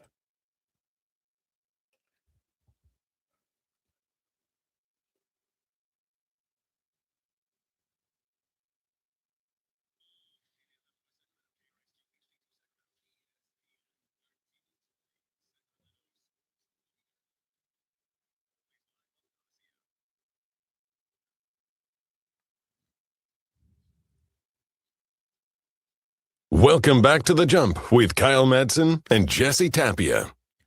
I'm Kyle. He's Jesse. Joe is over there. Well, the Kings were getting blasted by the Utah Jazz last night. Jaren Jackson Jr. out for the season, by the way. Yeah, I saw that. Shout out to the chat house. Just waited one game. Yeah, that's crazy. Yo, that went too well. That's Jaren, you're done. crazy. You're done. Did he get hurt last night, or are they just deciding to shut him down? The NBA Hurt is the just tank. the NBA letting all of this happen is just ridiculous. Yeah, You can just have a star player hurt, and when that star player is ready to come back, if they've been out so long that you're bad now, you can just sit that star player for the rest of the season. Can you imagine yesterday's game being a wake-up call for the Jazz? You just blew out the Kings. I think It's that's like, what happened. no, yeah, like that's what I'm talking about. Like, yeah, no, this can't happen. We're clearly a level above. We need to bring it down a notch. Do you think there was anybody in the building last night for Utah that was like angry at how that game went? Danny Ainge, if he was there. Danny Ainge, like just sitting no doubt, courtside, yeah. big mad. Yes, he's pissed off. What a weird thing. I think his son works there now too. What a weird thing. I do wonder how. I'd love to ask Scott Perry this. Scott, come on the show if you're not busy. Scott, hit us up 916-909-1320. The phone line. Yeah. 916-909-1320. I do wonder how he views this. Like, does he watch last night? Like, I wonder if like for a lot of people that we see in the chat at youtube.com/ESPN1320. For a lot of people, we've seen that sentiment of like, on next year, like get me to the lottery, and this is about losses, getting a top pick, and that's what this season is. But I wonder for Scott Perry how he views these games. Like, is he as like, yeah, whatever, like none of these guys are gonna be around, or is he like, hey, Neek got 15 shots up last night. Love to see that. Love to 8 boards, 6 assists for Neek. That's what I would love to know. Or is he angry that they're losing by 30 or whatever it was to the Jazz? I'd hope to think that he kind of knows what it is, and he's not happy. 28. You're not happy with losing ever, but more so like this is part of the plan. This is going according to plan.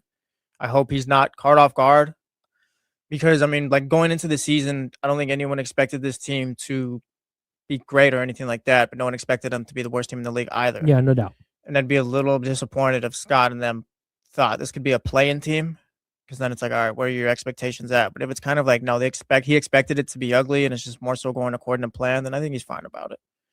Fine in the way where it's like, yeah, like we're on our way to a top 5 pick in the draft. Yeah. And kind of acknowledging, like he said as much, like patience, 2027, like it's going to take some time. Mm-hmm. He knows what it is, I'm sure. I will say with Neek specifically, we were talking about him earlier because he's 5 for his last 31 with 16 points, and he's run a -43 in his last 2 games. Yes. I will say, if you're looking for silver linings, which we love a silver lining on this show. It's how we get through every day. His last 3 games, 4 rebounds, 5 rebounds, 8 rebounds, 4 assists, 6 assists, 6 assists. That's what I'm talking about. Like He has 2 steals in 3 of his last 4 games. Yeah, he does other things well. It's just maybe he's not a guy you want taking 16 shots on your team. It's the circumstance they're in right now, but that's why it didn't concern me. It doesn't concern me, I guess. All right. Yeah, I don't think, like I said, I'm not taking a 2-game sample size and making sweeping declarations about Neek. It might also just be a regression to the mean a little bit because he was 12 of 19 against Cleveland. And maybe that's what it is. And then we'll see an ascension back to the mean after the All-Star break. Rookies get to rest their legs. They put a ton of basketball. I think we'll get a better Neek coming out. That's what I think. Yeah. Not going to be busy for the Rising Stars game. Nobody is. Not a shot, but yeah, no one's going to be there. It's All-Star weekend this weekend, by the way. You didn't know. FYI, just a heads up. I've never seen, this is the fumble that the NBA did. I don't even want to say fumble because there wasn't, like, they never recovered it. And Adam Silver, God bless him, he's trying so hard to fix All-Star weekend. I just don't think there's any fixing it. I will say, I've never seen an idea fail in sports like this before it even started, though. Are you talking about the World versus USA? Yes. I've never what are seen the new teams that we're doing? I don't know. But, like, Karl Anthony Towns is going to play for the World now, and he's doing that. And I know that he's, like, he can. They're not making something up. Yeah, I think he's got Dominican ties. Yes, I believe that's right. Like, they're not making this up. I'm not trying to, that's not my point here. But they just decided that, like, after the fact so they could have an even amount of players on each side. Like, that's what we're doing here? I don't know. Like, they're trying. I know they're definitely trying. They're trying. They're failing miserably. That's it. I'm not blaming the NBA for trying something. Like, salute. It's one of the things I like about Adam Silver is that he is so willing to look at his sport and go, hey, this isn't going well. Let's change that. That's why I think they're going to do something about tanking, because this year, like, it's been blatant, but this year is there a bigger talking point? Is there a bigger story in the regular season right now? No. Than the tank job? Is there going to be one? I don't think there is. Go ahead, Joe. I have a question real quick. Is this the worst you've seen it? Like, in a season? Maybe. Throughout the whole league? Maybe. Because this is crazy, dude. I'm sure there's been other seasons and I've just not paid as close of attention as I remember now because I'm old enough for the mix. process Sixers. Okay. Yeah, but that was, they won like 10 games or something like that. Yeah, but that was one team. There's half a dozen teams that are like very openly actively trying to lose. Yeah, no, I don't know if it's the worst, but it feels the most prevalent this year. Like, it feels like it's a storyline. If we had the Thunder chasing 75 wins, I think that's different, because on a nightly basis, it's like, oh man, the Thunder won again, but we don't have that. Jason Tatum may or may not come back. That'll be a big deal if and when that happens. Like, that'll be a story. But like Golden State, who's been one of the premier franchises in the league, stinks. Or they're even worse. They're super mid. The Spurs are good, but I think people are waiting for the playoffs to get excited about the Spurs. Well, this is the thing. Like, tanking is going to be the story until we probably get to the playoffs. But for the time being, it's like I'm not sure what's going to overtake it right now. It feels like every day we're seeing someone talk about it. I think if Jason Tatum comes back and the Celtics win like 10 in a row, that'd be pretty awesome. I think that would be I think that would be enough. But I think tanking is going to be the story the rest of the regular season.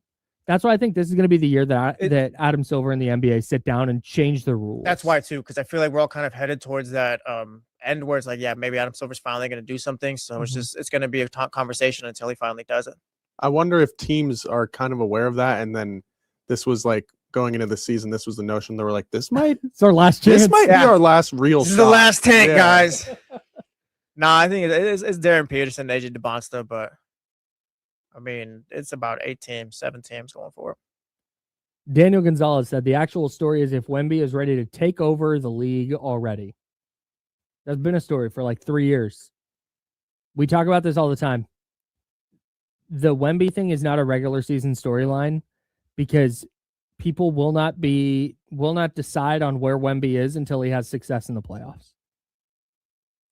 But God forbid, Victor Wembanyama averages 27, 14, 3, and 6 for a season, 6 blocks. Yeah, he's 24, 11, and 3 right now. With how many blocks? 4. Let me scroll 3, 2.7. We round up on this show. But if exactly, He's averaged you around round 4 up his first 2 years. at 0.5. We Yes, follow math exactly, rules. exactly.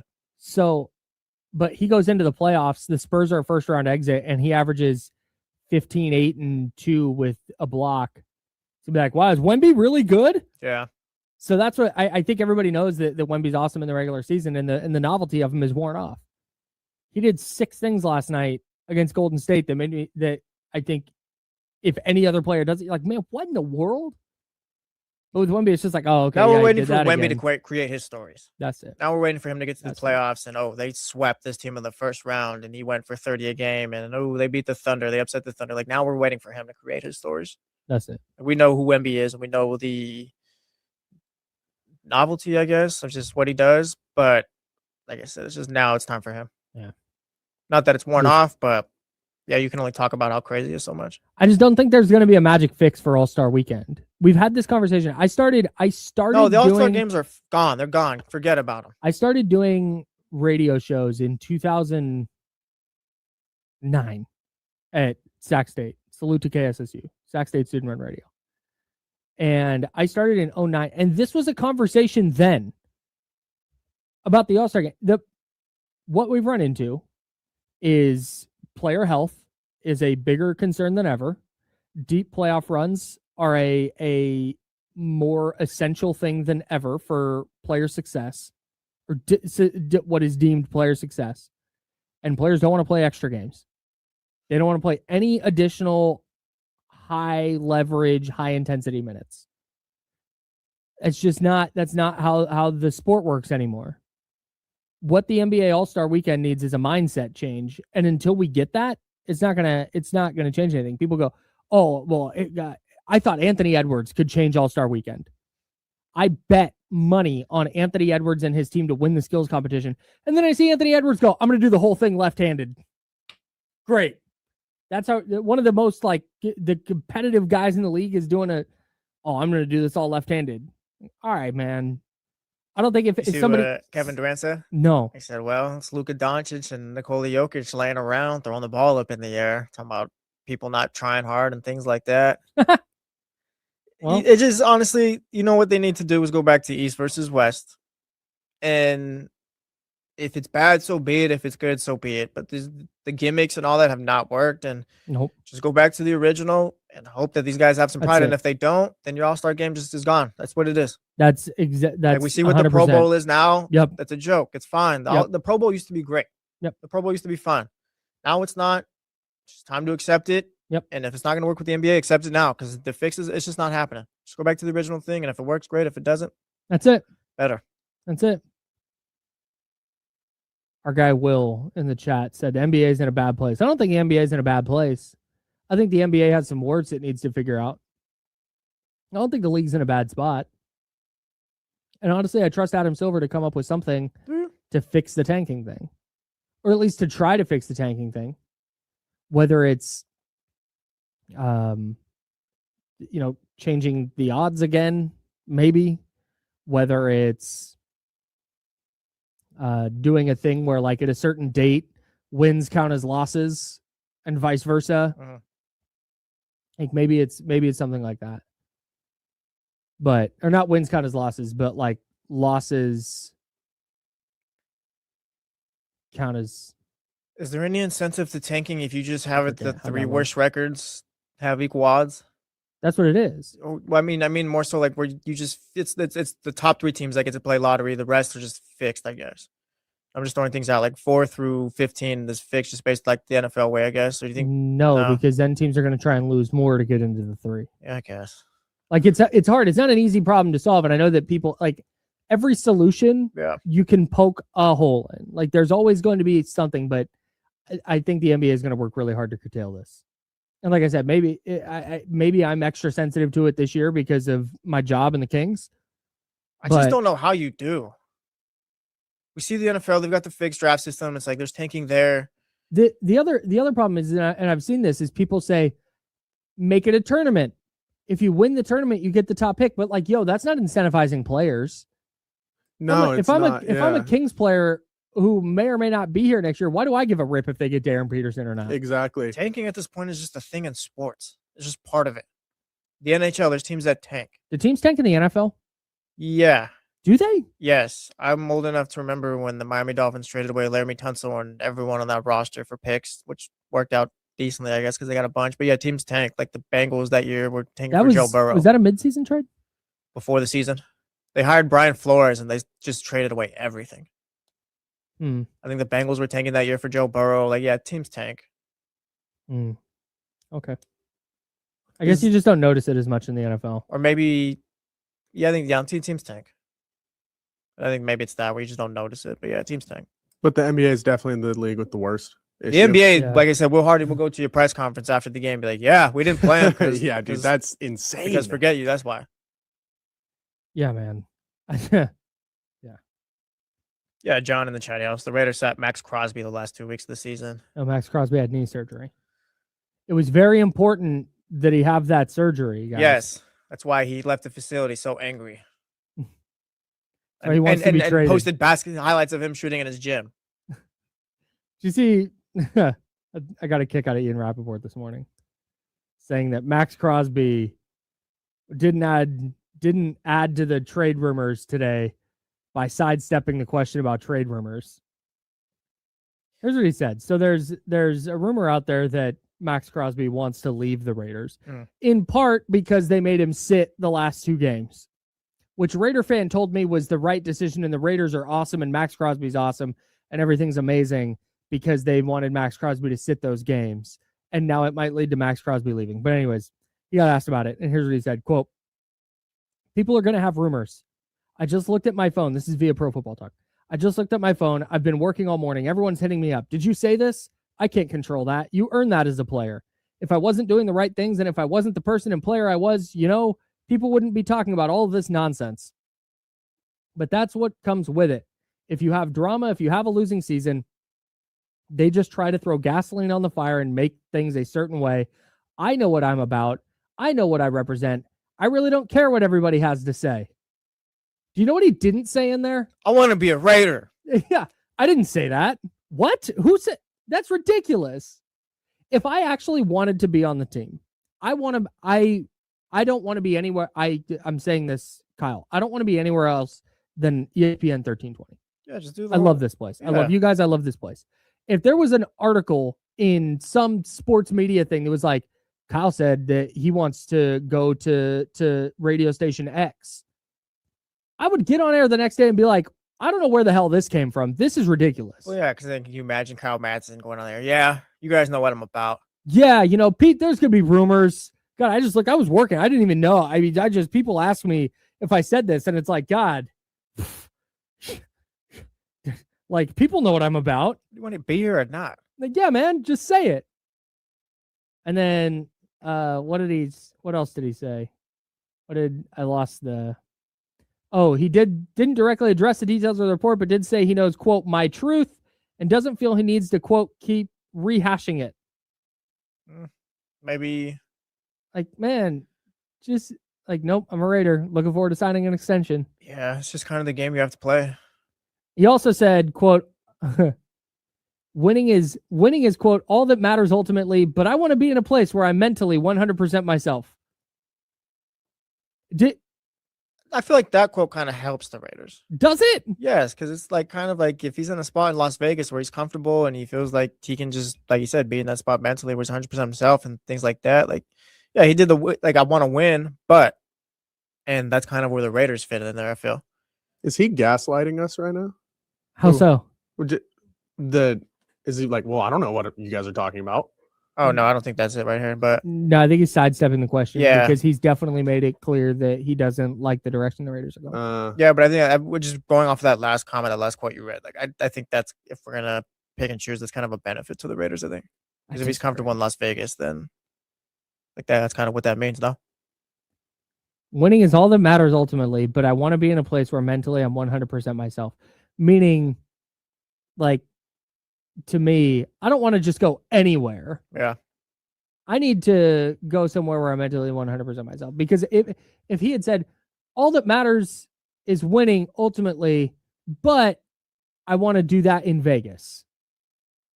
Great. No, I got you. I don't even necessarily It disagree. feels like a lot of obfuscating.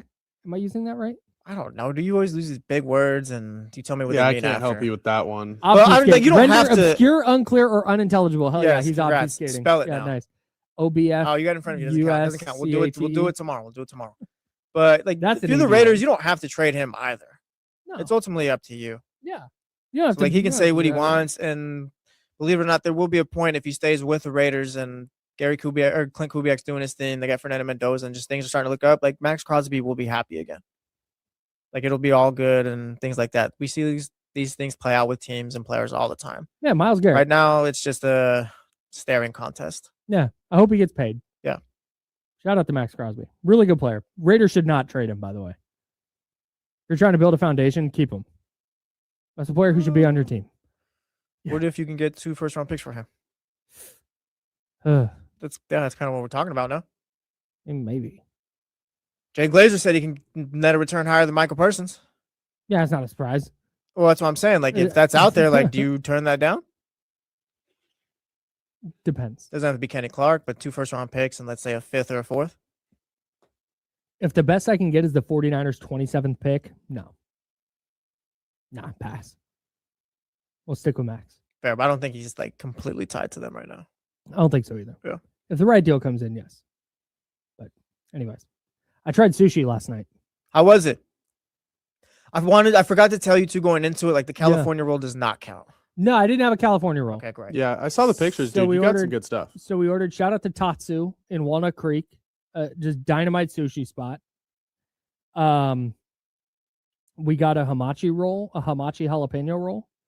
That was avocado, hamachi, and a little jalapeno on top. Good, fine. My issue with that one was it was just a lot of jalapeno. It's just a raw jalapeno on top. Too So spicy? it was a little bit, not just a nice little kick. I enjoyed that. My wife had a salmon roll, a salmon avocado roll. I'm not a big salmon guy, but I ate a piece of that. Didn't hate it. Nice. I didn't hate it. It was fine. Then we ordered a mixed nigiri. That's where the it's at. fish on top of the rice. Yep. On that one, hang on. Let me go through. I memorized what all the fish were. I had a waiter come over and explain them to me. Stand by. Did you explain this whole thing to him? Like, yeah, I'm not really into sushi. Yeah, Blah, I blah, was blah. like, I'm starting a sushi journey here. Okay, so It all on looks the like end, good cuts of fish. for we sure. have the unagi. That's the barbecue eel. Delightful. Oh, Very good. cool. Liked it quite a bit. Definitely a small bit fishy, but not so much that I'm out on it. Okay. I loved the sauce that was on top. And that's big time for me because I'm going to Japan. If you missed this yesterday, I'm going to Japan, and eel is like a big thing they do there. So I'm really excited for that, and I enjoyed the unagi quite a bit. Next up was mackerel, smoked mackerel. How was that? Not my favorite. Is it like holy mackerel or what is that? What is mackerel? It's fish, man. I've never heard of it. It's just fish. It's I'd like a fish. probably skip mackerel. Yeah, next. so it was fine. I wouldn't if I'm at a dinner in Japan and they serve me mackerel, like I'll eat it. But it wasn't like repulsive, but it's definitely very fishy. I've never tried that before. If you like fish, you'd probably like it. But it was fine. There was skin on it. That's not my favorite thing. I didn't eat that. But it's fine. I took a little flake of it. It was fine. Next up was the hamachi, just the raw plain hamachi. Fine. Enjoyed it fine. Albacore. Albacore Yes, goes. sir. There we go. Love You're a starting slice to of get it, albacore. dude. Big albacore guy, it turns out. Then there was some red snapper. Okay. Texture, little strange, but didn't hate it. Not bad. Again, if it got served to me, I would go for it. Didn't have the salmon belly. Something called a butterfish. Yeah. How was Yep. that? Bro. Sounds fire. Bro. Not very fishy, right? Not fishy at all. Yeah, exactly. Really, really good. The actual fish is called a what did he call it? Doesn't matter. Anyways, butterfish, delightful. Then there was just a regular bluefin tuna. Not my favorite. Didn't like it that much. Very, very meaty. But pause. Yeah, No, no, come that's on, a flag. It's a come flag. So close. That's a flag. Come Yeah, no, it's a on. flag. Are the hands inside the? No, thanks for breaking the ice there. That's a flag. That's a holding penalty. I enjoyed the texture of the bluefin, but the taste was not there. Didn't love the taste. And then there was a piece of salmon that my wife ate. Shout out. Yeah, man. So going again next week with the group of friends. I know what I'm going to order this time. I might try a different roll. But yeah, man, we're cooking. Look at me go. Yeah, Kyle's Dude, let's finally go. growing up. Look Let's at him, go. Joe. Yeah, look Yeah. at me, man. Albacore's a great choice for sure. Hamachi is also really good. Yeah, strong. I think I was looking at that last night. I was like, dude, that is a great lineup. Yeah, man. Great start. Yeah. You didn't go Shout out for to Tatsu. yeah. I would have been a little disappointed if you got the golden California roll. The deep fried California roll. Yeah, I looked at that, and there's definitely some of those that sound really good, but I feel like when I go to Japan, I'm not going to be in a Japanese sushi spot and be like, "Can you deep fry this?" Yeah, Yeah, no. That's not going to be a thing. that's so I need definitely to, Americanized for I sure. need to grow up. California rolls like sushi on training wheels too. What is in it? Is that French fries? And No, like it's just avocado? imitation crab, I love that. avocado, and the rice roll. Yeah, that's Yeah. pretty much it. It's just That feels like a imitation shot at crab. California to me. I don't know. Maybe it is. I've never taken any dish. It is. It's a weak ass sushi roll, California but it's roll. like, yeah, you try it for the first time, and then it's like you grow up and try other things. Next time I go, I'm going to try a roll with spicy tuna. Our guy Yes. Norm reached out Yes. and was like, "I'm not an adventurous eater, but spicy tuna is up there, so I'm going to try that next time." Do you like tempura shrimp? Yeah. Okay. I mean, I'm not crazy about it in my sushi roll. I'm paying. I don't want to say. I'm paying too much money to eat at a Michelin star tempura restaurant in Japan. Fair enough. Fair enough. I'm a Yeah. big tempura guy. I think spicy tuna is definitely a good next step. that's what I'm going to do next time. Join us on Kyle's My sushi next journey. on my next appointment. You can also follow me on Twitter. I'm documenting the whole thing. Yeah, we're gonna turn this into content. I'm trying.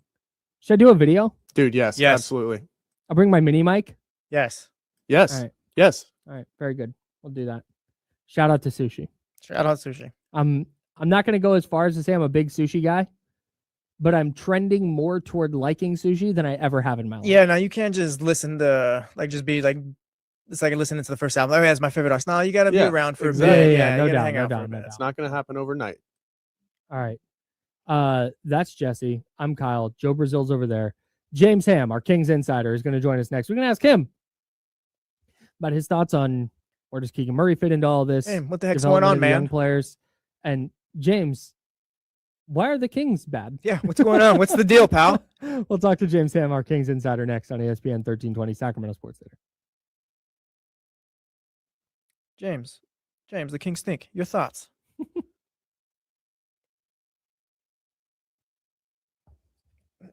I tried fried alligator in Florida. That was fire. Hey, Tried fried frog legs too. iguana. Interesting. Going to the Florida Keys and seeing iguanas just out and about was nuts for me. Yeah, I That don't think was I've ever been out to wild. the Florida Keys. Those you just walk around and they're just there. What's up, Spencer? The Everglades is fire. I love going out there. This is insane. This is a ridiculous thing to type in the chat. Oh, chatty house is hilarious.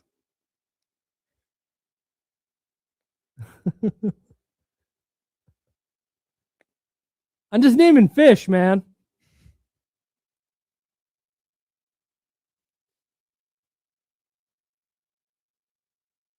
You can't go wrong Um, with Makuni, obviously, or okay. Tangs. Tangs is really good. Let me explain this part. I have tried salmon every which way from Tuesday, and I don't like it. So my wife, who was very patient with me last night, was like, "I'm eating that," when it came to the salmon, because she loves salmon. So I just let her have that. I wasn't gonna be like, "No." I might we'll try it see, next yeah. time. Yeah, you can try it. The texture might be a little weird with uncooked salmon if you know what to expect, but it's good.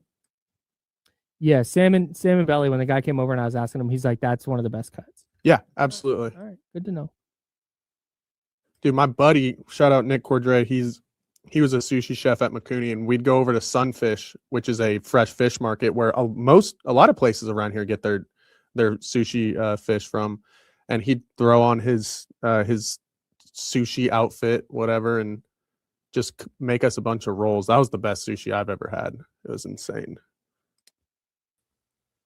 James Ham in the building. What up, James? What's up, Hi. friends? How are you? Another day in paradise, huh? Ham? Early, man. That's what this feels like. Covering the Kings, the good life. Good morning, James. What's happening? What's happening, At least they were gentlemen? on the road yesterday. Yeah. Oh no, it's great. Yeah. Like recording podcasts after games is not super simple. Oh, I'm sure. Especially mean when you're there. When you're there, it's tough. Right. Yeah. That's Yeah. brutal. Because I don't I prep, I spend a good half hour Right. prepping for every show, and it's just not easy. All right, 10 seconds. Here we go.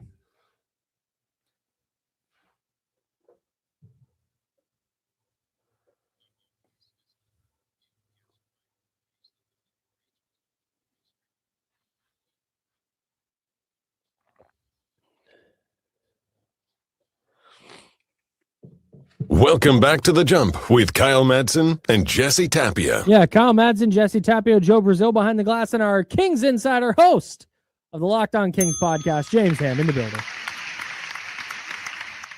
What's up, Hi, friends? James. What's up, Ham? How you doing? Kings lost Good. last night. Thoughts? Yeah, they did. I don't know what you're talking about. I thought they won. Yeah, man. Tough. Good. Yeah, it was not. Jesse and I have been trying to find silver linings from each game. I just going through and like, okay, what? Because this is about, again, nobody's under the illusion that anything that's happening this year is about this year. It's all about the future. Mhm. I'm having a really hard time finding something from last night that is like, wow, thumbs up. That was a good thing that happened. Yeah, I think, I talked to Damien and Kenny yesterday about this. When you're writing, like I do for every game, I write 6 quick thoughts. You're trying to pull out sort of the best of what's happening, right? Mhm. And sometimes the worst of what's happening. I mean, you have to mention that, the team shot 24% from the field in the first quarter and 34% for the entire game. I mean, this was just an embarrassment of a shooting performance. But I think if there was a silver lining to last night's game, which was their 14th consecutive loss, it was that Devin Carter got a start for the first time. And, while I don't think he ran the offense, and I think that part of the reason why the team struggled so badly to score easy buckets and to get easy buckets was because they had no one running the offense, whatever the offense is, but still like getting into sets and actually going through the motions and trying to get good looks for your teammates. He's just not a point guard, and that's okay. But I did think, him having a career high 19 points, him actually, having 5 rebounds, 4 assists, whatever it was, he was a silver lining. And, it wasn't like a horrible game for him. It wasn't just some unbelievable game, but at the end of the day, that's what you're looking for. You're looking for like these little moments that people have in a season like this. You talking about Devin Carter not being a point guard, and then we see Nate take about 16 shots. You think this development is good for the Kings in the sense where it's like, are they in the right roles, or does it feel like they're just getting NBA minutes and that's their development right now?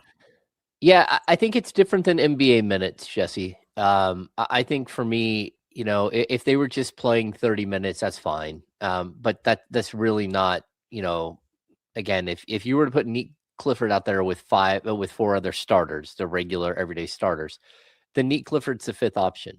Like he's not getting any actual burn. He's just doing cardio. And I think what we're seeing right now is that, like, look, Nick Clifford has to step up. You can't, if you look at his last 3 games, he had 30 points, he had 10 points, he had 6 points. That feels like the last 3 seasons of Kings basketball, going from 46 wins to 40 to 12. Right. It's like, hey, man, you need to, like, this whole cardiogram thing that you're doing, it has to level out. And that's part of learning the pro game. It's part of showing up every night and understanding that, 0 for 6, 1 for 15, whatever it was. Like, you've got to be better. You've got to hit your shots. And when your shots aren't falling, you got to get to the free throw line. You've got to do something different that actually impacts the game. And so I think there is a lot of growth here. There is a lot of room for growth, but also it's more than just minutes at this point. It's opportunity to be a second or third option for some of these guys that may never get that opportunity ever again. And Yeah. you need them to seize on that and to like grab the reins here and go, okay, look, even if it's for 5 games, I'm getting an opportunity to shoot 16 times or 15 times, and I've got to continue to get better as a player.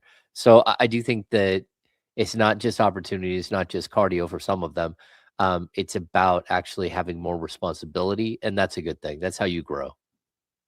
Talking with James Hammer, Kings Insider, host of the Locked On Kings podcast. Jesse asked a really good question last night, and I'm interested to get your thoughts on where you land on this, because I think you and I have differing thoughts or differing opinions on Keegan Murray and his ceiling as a player. Of course. Where do you think he kind of fits into whatever the future of this team is, knowing that it might be 3, 4, 5 years before they're playing in competitive basketball games again? Yeah, I mean, I think that's the toughest thing, right? Like if you're Keegan Murray, like everybody else is like, we talk about it all the time, sort of like in a different tone. It's like, well, you got another year, Zach LaVine. Well, you only got 1 more year to be here, Zach. That's a different tone, right? It's like, oh my gosh, I can't believe I have to be here for another year. Or, hey man, 1 more year and you're out. Again, you look at half the roster, they're either on expiring contracts or minimum deals.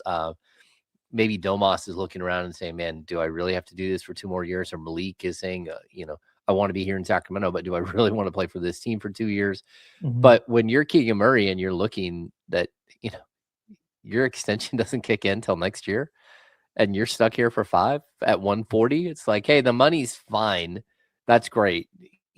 Being independently wealthy and having generational wealth for you and your family. And, he's a smart kid. He's going to be able to turn that money into more money. But also the reality that you're going to be the centerpiece of a complete rebuild. That's one way to look at it. Like, you're stuck. The other way to look at it is that when I expect that when he comes back after the All-Star break, that it's his show.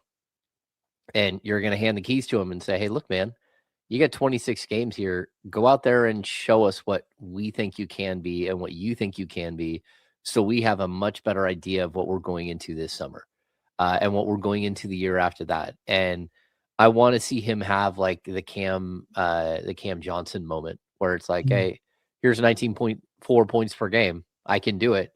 Go out there and do it. And, we've got to stop thinking about Keegan in some sort of,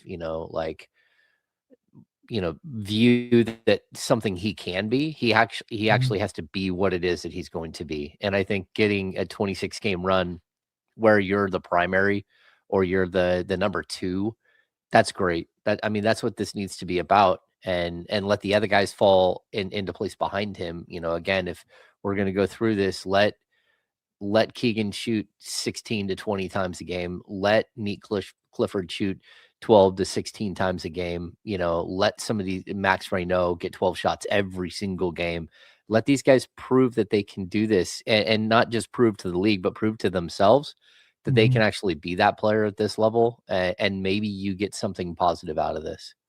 Keegan's got his deal coming up, so he's probably part of this group. But is there anyone that the Kings feel like tied to, where it's like, yes, this player's part of our core, or are they just like an evaluation mode with everything on the roster right now? Like, do they view Neek as like a potential starting 3 at one point, or like, do they have like set roles that they're seeing for these guys, or just, like I said, it's all just evaluation mode right now?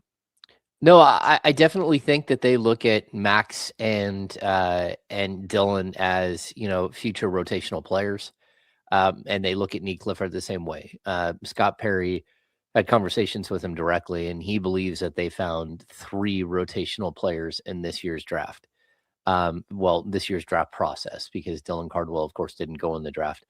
But when you look at the group, those 3, and then you throw in Keegan Murray, also now you're up to 4. Now, where do we go from here? And how do you fill in pieces around those players? How do you get the better player that makes it all fit together, there's a lot to this, which is why again, being the worst team in the NBA this season isn't a bad idea. This is a great draft. And that's how this team is going to get better. They're going to get better through the draft. And then, again, you have this moment here where you can look at this group and say, okay, what do they need? And how do we attack that this offseason and next offseason? It might be that one or two of these guys that you have around that as of right now don't look like they're going to be long-term pieces for this team, but they become long-term pieces because, again, maybe you look out in the draft, you get the first or second pick, and maybe there's a player on your roster that doesn't look right with the group you have right now, but he looks right with that player and looks right with that player alongside of a player like Keegan Murray. And so you're always trying to adjust your thinking about, what's next and how you build this thing. But it's a process, and Scott Perry took on a job that I don't think many other general managers would have. It's ugly. This is a tear down and rebuild for an owner that doesn't believe in tear downs and rebuilds. So it's got to be a retool or a rebuild at the same time, and it's just very, very fine line to walk. You said that the worst record in the league might not be the worst thing for the Kings, just given, hey, you might land a top pick and things like that. What does that mean for Doug Christie, though? Yeah, it's a good question. Yeah, does that hurt him in any way? I think the key here in the last 26 games is how does Doug manage the young players? Because at this point, it's become sort of like, hey, look, I don't know what's going on with the tendon in Zach Levine's pinky. Whatever. I don't expect him to play. I don't expect him to play very much. I also expect a lot of these veterans that, maybe have voiced their displeasure or don't want to be there to not be there. Like, hey, go ahead and take a month, and we're going to get through this without you because you're not part of what the plan is. I think we need to see what Doug does with these young players. And up until the last two games, I honestly thought the team was playing much better and a better brand of basketball. And actually, you can see the offense and some of the defensive ideas with the young players playing a lot more.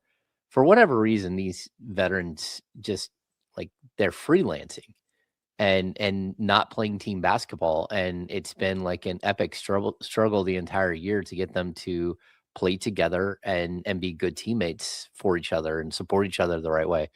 But when the young guys come in, they're doing that. It's just they don't have the talent. And, as of right now, the talent, the experience, which is part of the talent level, they just need more experience. And I think eventually, this group will get a few wins and you'll see a little bit better basketball. But I didn't hate watching the game on Friday against the Clippers or Saturday against the Cavs. Sure. I hated the last two games. It just wasn't fun to watch at all, where a team comes out there and realistically looks like they're not ready to play. And that's going to happen sometimes when you're only playing young players. And Doug McDermott, DeMar DeRozan, Doug McDermott. So it's tough. It feels like, as we talk with our Kings insider, James Ham, host of the Locked On Kings podcast, you can find that wherever you get your podcast and also on YouTube. It feels like, though, we're reaching the point where at 14 consecutive losses, and the game against the Clippers, the game against the Cavs, that was really fun. That's the ideal version of what we call tanking, right? It's you play well, you get some good performances from Nate Clifford and Max Reno and Dylan Cardwell, 2 thumbs up. You lose only by a couple of close games. But I think the reality of losing 14 in a row is you reach a point where it becomes a self-fulfilling prophecy a little bit. Yeah. Where you don't go into a game going, hey, we got to snap our losing streak. You go into a game going, hey, we can't snap our losing streak. That would be the worry for me, long term. If we always talked about this with Washington, that stench of losing just kind of lingers. That would be, I think, my greatest concern, long term coming out of this year. Yeah, it's what Scott Perry called institutionalizing losing. Making it part of the fabric of your organization. And that's always a dangerous idea.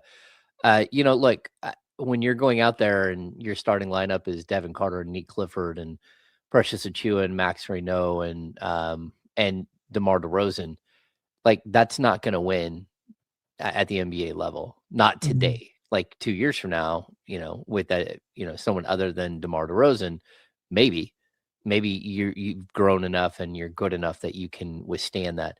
But that's just not easy to go out there and play.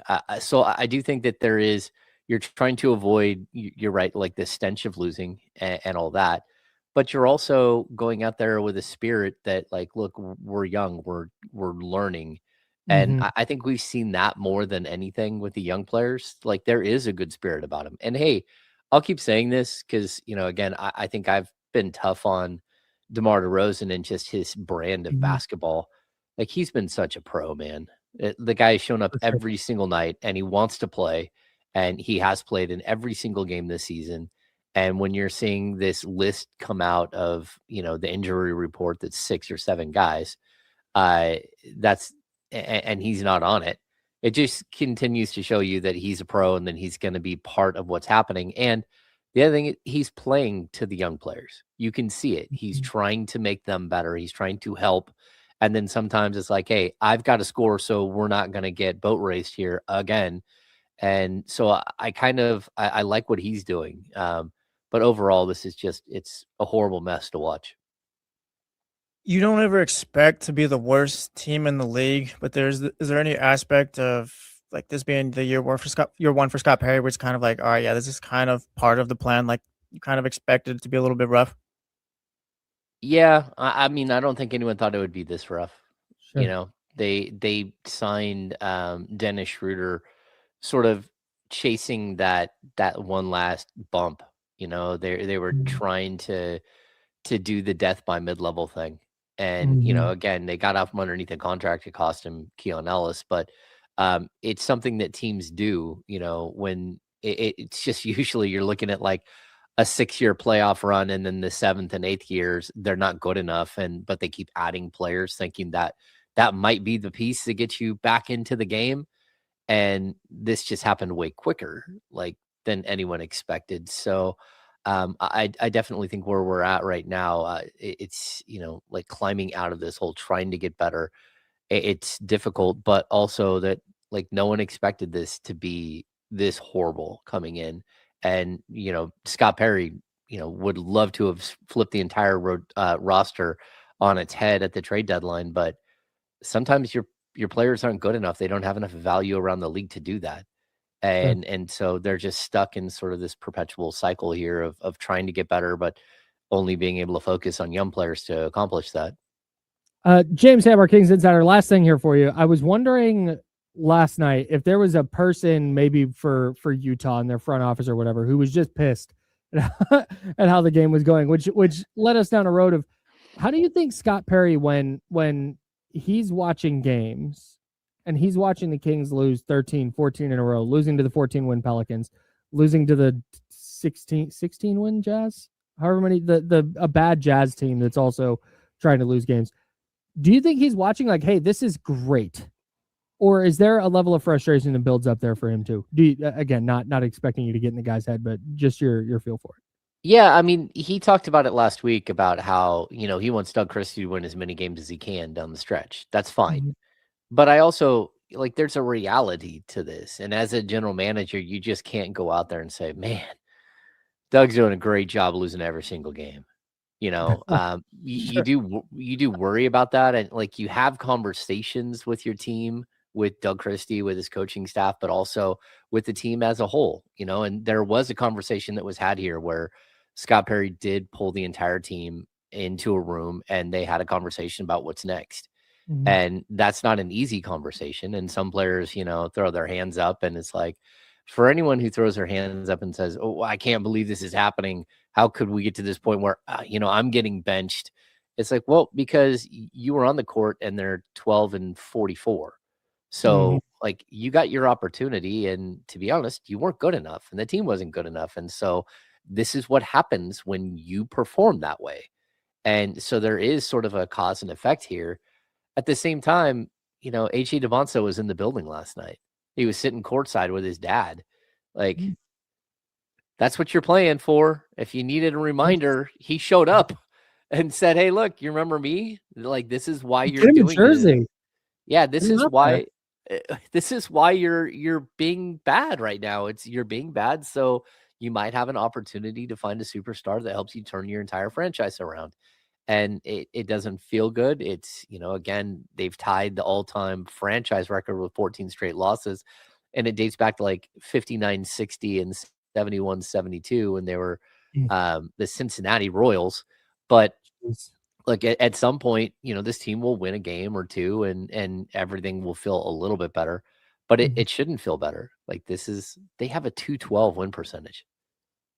212. Like they're on pace to win 17 and a half games. Like this is by far the worst team I've ever covered. And the only other team I could come up with that was even remotely close was like the 2007-8 Kings that won 8-9 that won 17 games. That they went into the All-Star break at 11-43. So yeah, this is an epically bad team. And, I don't know that that's a bad thing, to be honest with you. He's James Ham. You can hear him with D'Lo and KC Mondays and Wednesdays. You can hear him every single day at the Locked On Kings podcast. Make sure you subscribe to the Sacramento one, not the Los Angeles Kings. Yeah. Unless you really want to get into a hockey podcast. But James Ham does a great job covering the Kings. He's our Kings insider. James, thanks so much for dropping in, man. See you guys. Appreciate you, Ham. See you. James Ham, there he goes. The best in the game, covering the Kings when they're making the playoffs and when they're the worst team in the league. Yeah, kind of the best of both worlds. Shout out Ham. Yeah, he's man. there every day. Yeah, and he'll be on. So he's on with D'Lo and Casey every Monday and Wednesday at 2:30.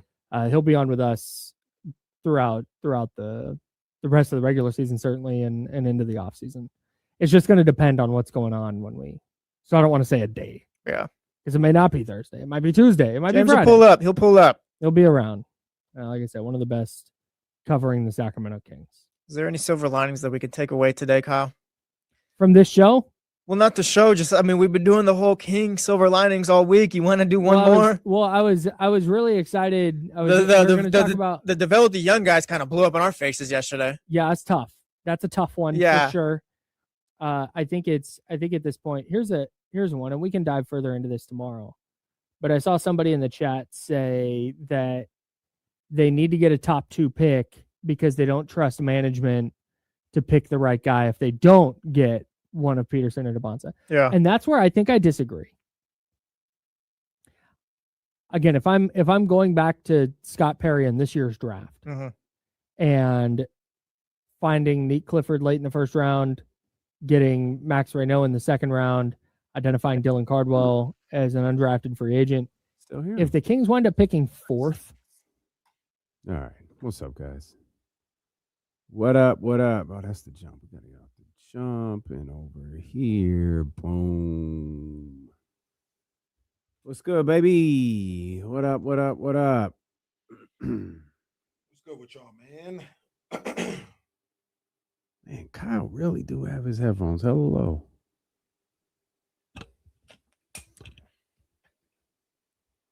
How's your guys' day going, man? Everybody good? Everybody good? Jesse's being tested today.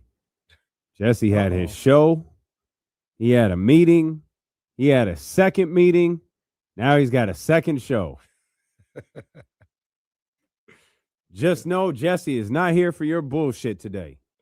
He don't want to hear nothing from y'all. Yeah, today's been a little long, won't lie. Yeah, it's a long day, man. Right on, Kings fans since 85. Welcome, welcome, welcome. Well, it is beautiful outside. We always remember that in Sacramento. The weather's always nice. Always nice. I was watching this YouTube video last night of just the things that are happening. You're a big YouTube guy lately. YouTube's top tier. Yeah, if there's no game on, I'll just go on to YouTube. Sometimes when there is a game on, I just start going through YouTube shorts like I was doing last night.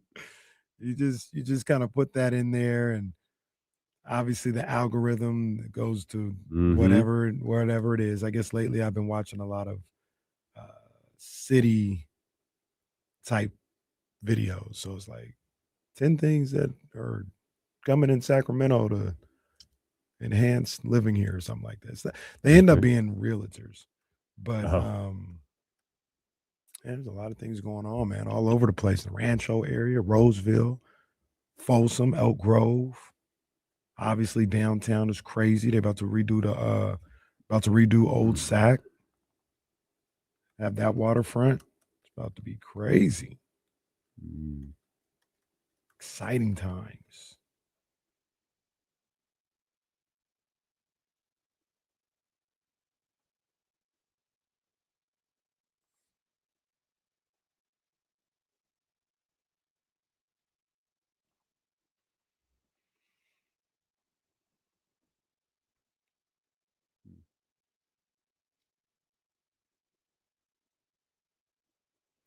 Yeah, I'm not paying for YouTube Premium. It ain't that serious. So like $9. Yeah, it's not. Well, I that's couldn't fine. In even. a year, it's going to be 13. Yeah, I couldn't even tell you because every time they ask me, I just no, thank you. At least you're polite. Well, that's the option. Oh, you click the no thank you tab because I might say get out of my face. Do that.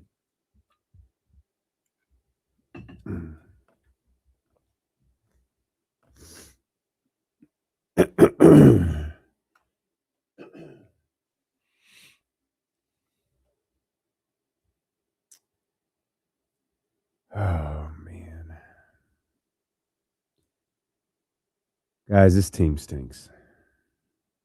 What? Yeah, it's pretty bad. They're consistent though. They lost to the Pelicans 120-94. They lost to the Jazz 121-93. At least we're developing though. Consistency with our young guys. Oh.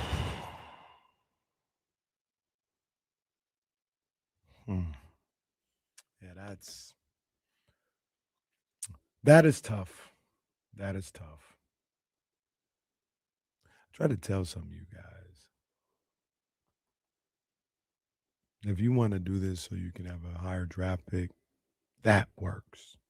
But the thought process that develop these young guys, see what they got. Knew what we had in November. Some of them might make it. Some of them might make it to the point where they're a good team and all this other stuff, but most of them won't.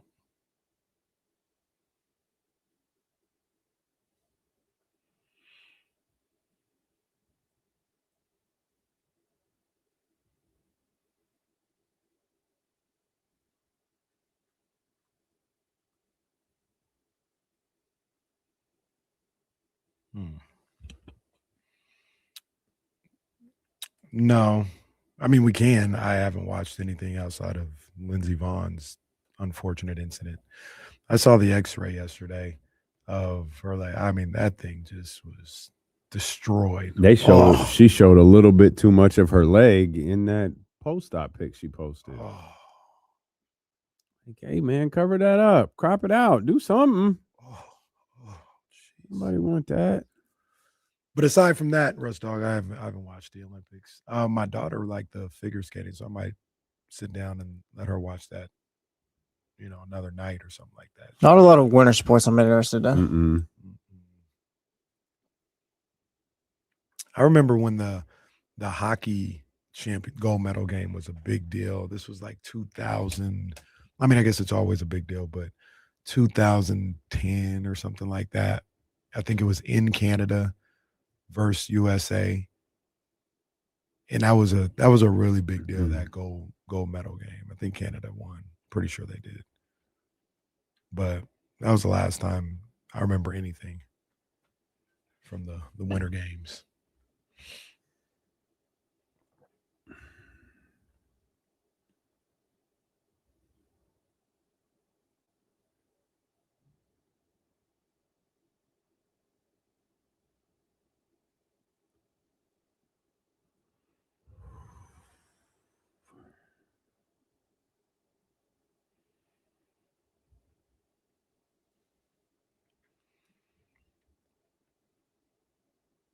We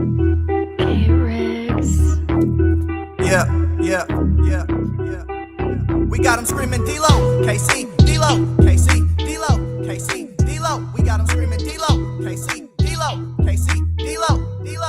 We your number one spot. We your number one spot for some sports, huh? Got the city going crazy when we work, huh? We top 2, but we ain't 2, we in first, huh? And when you need the real, we is who you search, huh? D-Lo, KC, D-Lo, KC, D-Lo, KC, D-Lo. We your number one spot. What it do, baby? Hey, hey, hey! Stop, stop. Wow. Man, that song Wow. dead. Just making sure it existed still. Man, I it's still guess. there. That song ain't never getting played again. As in they ain't never win it again, or It ain't never getting played no, again. no. If they win, we No. gotta play. Man. No, it ain't getting played. It's They done. win, we gotta play. That The song is Kings not broke getting their played again. 22-game losing streak. Light the beam. No Hit chance. the music. Yeah, you No gotta like chance. the beat. Here it is. gotta hit the music. Everyone quiet down. There you go. That's the last you ever going to hear that song on this show. It's over. It's over. You can light the beam. You put that purple light in the sky, but the song got to go. It's over. Zell, you got to do something else. You got to. Zell, can you do a song called Tank, or can you do a what's that? Oh, we coming for that number one pick. Was that old Luda song? We coming for that number one pick. Do that. We play that every day. Like the bean, Oh, man. Damn. Hell, Zell's got better songs that we could play. Yeah, I mean, it's just tough. They finally broken the board. They have. They have. It's broken. We welcome in here to the Thursday, February 12th edition of D-Lo and KC. I'm Damian Barling. The ultimate needle mover in God mode himself. He's Kenny Caraway. Yes, sir. Acknowledge me. And we are live alongside a very, very cranky executive producer. What are you doing with him? We didn't even say that. The vibe's still up. We've just been here a while. No, I heard your show. You was a little cranky today. Was You've I? about had it with this basketball team. I kind of feel like that's at least for about three days straight. It's kind of the vibe of the jump right now. It's just Well, we keep getting a little trying testy. to do this whole silver lining thing, and then we get to the end of the game. It's like, oh yeah, this is awful. I don't think we were testy today. There's no silver lining. I mean, the silver lining is You're not in that- control of the silver lining. yeah, but you can be in control of getting a high pick. You're not in control of which one of the high picks, but a top 4 Yeah. pick in this draft, as opposed to, if you're 7 Does or 8. a it's fifth pick better. do it? Yeah, it does. It does. But with the worst record, it's 4 is the lowest you can go, right? Oh, I thought it was 5. Is it 4? Maybe it's 4. Yeah. Okay. That's the only reason I said that. But even in that case, if it's 5, then yeah, that does it too. I mean, you got those guys are really good in the projected top 5 slot. The two are on their own level, but yeah. 5. Yeah, it's 5. Oh, it's 5. Okay. Under the current NBA lottery system, the team with the absolute worst regular season record can fall no lower than 5th. And with this particular draft, you should be getting a really, really good player. What that player is going to be able to do for your franchise, that's something completely different. We don't know about that, but they're a good young prospect. Shout out to artificial intelligence because they haven't caught up yet. Prior to 2019, the worst team could drop to 4. That's probably why that number is in your head. But the rules were changed to discourage extreme tanking. Now, I asked the great people who listen to D-Lo and KC on a day-to-day basis, if this isn't extreme tanking, what is it? Because after last night's ass whooping that the Utah Jazz put on the Sacramento Kings, they ruled out Jaren Jackson for the season, seemingly out of nowhere. Mm. Jaren Jackson scored like 30 on the Kings in 5 minutes. And today, he's out for the year. Out for the year. Bro, what? Now this version of tanking is kind of crazy because isn't he actually having surgery? Like, wait a minute now. So I think we can tank, but I don't need to go under the knife. So from what I understand, he had been dealing with something. I think this is similar. This was the immediate thought I had was De'Aaron last year. Mm-hmm. De'Aaron, we all knew De'Aaron was hurt. We all knew De'Aaron was playing through it. When Wemby got the blood clot, there was no, like, San Antonio wasn't going anywhere. Mm-hmm. It didn't make sense for De'Aaron, who we knew needed to have some sort of procedure, to play the rest of the season. That's what I think ultimately this Jaren Jackson thing is he has been playing with something, just dealing with it. And they're like, well, why are we doing this? Like, we can only fudge this injury report so long. This is something you should deal with. Let's deal with it now. If we do it today, it gives you a ton of it. Like, you'll have an off season. Like, you'll be able to train and we'll be able to do, whatever we want to do this off season. So they just went ahead and got it done. Yeah. And then they got some catching up to do because right now they got a game. Is it just one game? I think it is a 1-game lead on the Kings for the better record. So if they finish tied, the Jazz would get the tiebreaker and finish ahead of the Kings. Oh, the Jazz have 18 wins. Yeah, but I'm just saying if they were trying to get down there, like by getting rid of taking Jaren, and they're trying to get down there by the Kings. Sweetie. Yeah. No. 6 games is an insurmountable lead that the Sacramento Kings have on Utah. This is really a conversation between Utah and Washington, between Sacramento and Washington. That's the conversation. They got 3 on the Pelicans. Yeah, they got 3 on the Pacers now. Pacers won last night. They got 3 on the Pacers. They got 3 on the Nets. Again, let's look at this. See, Dallas is doing it right. Dallas, they've lost 8 in a row. Not the longest losing streak in the league, though. Guys. Chicago, they've lost 6 in a row. Too late. Should have been doing this 2 weeks ago. You got Utah with 2 straight wins. You got Indiana with 2 straight wins. You got the Wizards. Oh, sweet. This is cute. They've lost 3 in a row. And then there's Sacramento. 14 straight losses. Wow. 12 victories. 14 straight losses.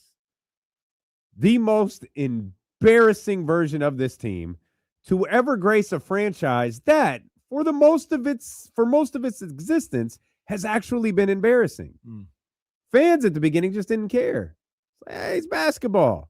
Arco Run. We're playing in this little building in this random area like no one's ever been to in town. Oh, look at this. We got a brand new arena. This is beautiful. We're just going to keep coming to watch basketball. Who cares? Walt Williams, Wayman Tisdale, Lionel Simmons, Bobby Hurley. Oh, look at that. Mitch Richmond's here. Oh, wait a minute. Oh, wait a minute. Okay, we got something here. Oh, now this fan base is showing appreciation after all of these years of not making the playoffs. Oh, now we've got the dopest team in the league. Okay. What's that? Oh, Chris tore his AC. Oh, Chris is having a what surgery? A micro what? Oh, Ron Artest is here now. Oh, we finally fired Rick Adelman. Okay. And now we're back to being that embarrassing franchise all over again. With one brief shining moment in 2022, 2023. It seems like an eternity ago. It does. It does. It created a new identity, though. I don't know what you call it, identity, but the beam was birthed during that time, and it will be here The beam forever. was conceived. Yes, the beam was conceived. It might have been conceived the year before, and it was birthed in 2023. It was a 9 months line in the pregnancy. sky. It was a 9 months pregnancy. 9 month pregnancy got I don't know if. Well, yes, Jesse, that's how it works. It is a purple light in the sky. Somebody have the birds and the bees talk with Jesse over here. Jeez. I don't know if you know this answer. I'll ask it anyway. Do you remember the last time the Kings won on the road? On the road. Okay, the last game they won was versus Washington. That's right. That was at the Golden One Center. Was the last game they won on the road also Washington? No, they lost. They lost to that game at Washington. I don't know. The Miami Heat in Miami on December 6th. It's February 12th. Happy birthday to my wife, too, by the way. Love you, baby. It's February 12th. Their last road win was December 6th. They've played, if my math is correct, 15 road games since then. And they've lost them all. What are the opposite of road warriors? The Bushwhackers. Sacramento Kings are the Bushwhackers. Luke and Butch over here. Can you know? Okay, that's a whole other conversation. What, the Bushwhackers? Yeah, they used to just grab fans and like lick the side of their face. I didn't know that. No, that's a shoe. I didn't know that. Yeah, go watch. I didn't know that. Go watch a Bushwhackers entrance. And like multiple times. Yeah. It's like 4 licks. It's disgusting. I want you to pull up the video and I want to watch you watch the video. Yeah, it's wild. Yeah, the Bushwhackers was crazy. It was crazy time. DC says they were the best tag team duo. No, they weren't. Who were? The Bushwhackers? TC, stop. Hold on. I think Jesse's watching the Bushwhackers. I'm trying to find a video right now. Hold on, I'll pull it up. There you go. Oh man, yeah, those guys were something else. And that's the 2025-2026 Kings. Something else. That's amazing. They definitely aren't the Road Warriors. No, call them Demolition. They always said Demolition were the knockoff version of the Road Warriors. They're not even good enough to be Demolition. They're Power and Glory. That's what they are. Paul Roma and Hercules. Because at least the Bushwhackers were fun. The Bushwhackers were fun. They're Power and Glory. They just suck. Yo, this is kind of crazy. Hold on, we got video. I haven't watched this. I don't know. Okay, Jesse has not seen this. Here we go. Let's see. We got okay. Here we go. Here come the Bushwhackers. Look, there it is. Wait, watch out! Watch out! Luke and Butch. A little hug. Yeah. Okay. They're looking for somebody. Yeah. Yeah. That was He's tapping on his head. Look at. Yeah. Get me. Watch. Look at. Yeah, he won. Yeah. No, that's Tank. Let it roll. Let it roll. Let's see if do they go around the ring? Look, you gotta get the Bushwhacker walk. Got to get the Bushwhacker. That's the Kings right there. They're the Kings. This is some of your guys' favorite wrestling. No, that's some of you love 80s wrestling and swear by this. Oh, nah, bro. Fam. Nah, bro. Ooh. That's tough. That's the Sacramento Kings right there. Yeah, look at that. Crazy. The Bushwhackers. Get off my son. And the mom is just happy, like, oh yeah, look at Tommy. My son. Hey, no, this grown man just licked my son's face. It's great. That's crazy. All right, yeah. Shout out 80s wrestling. I was gonna say, like, hey man, all these microphones all over the place. Obviously, they're listening. I just pulled up YouTube. I haven't searched. Well, I did. I searched Roman Reigns the other day, right? So that was the first time in a while I did wrestling. But right here on the homepage, Demolition, Axe and Smash fight in the Royal Rumble. Bro, what? I ain't thought about Demolition in years and decades. Yeah.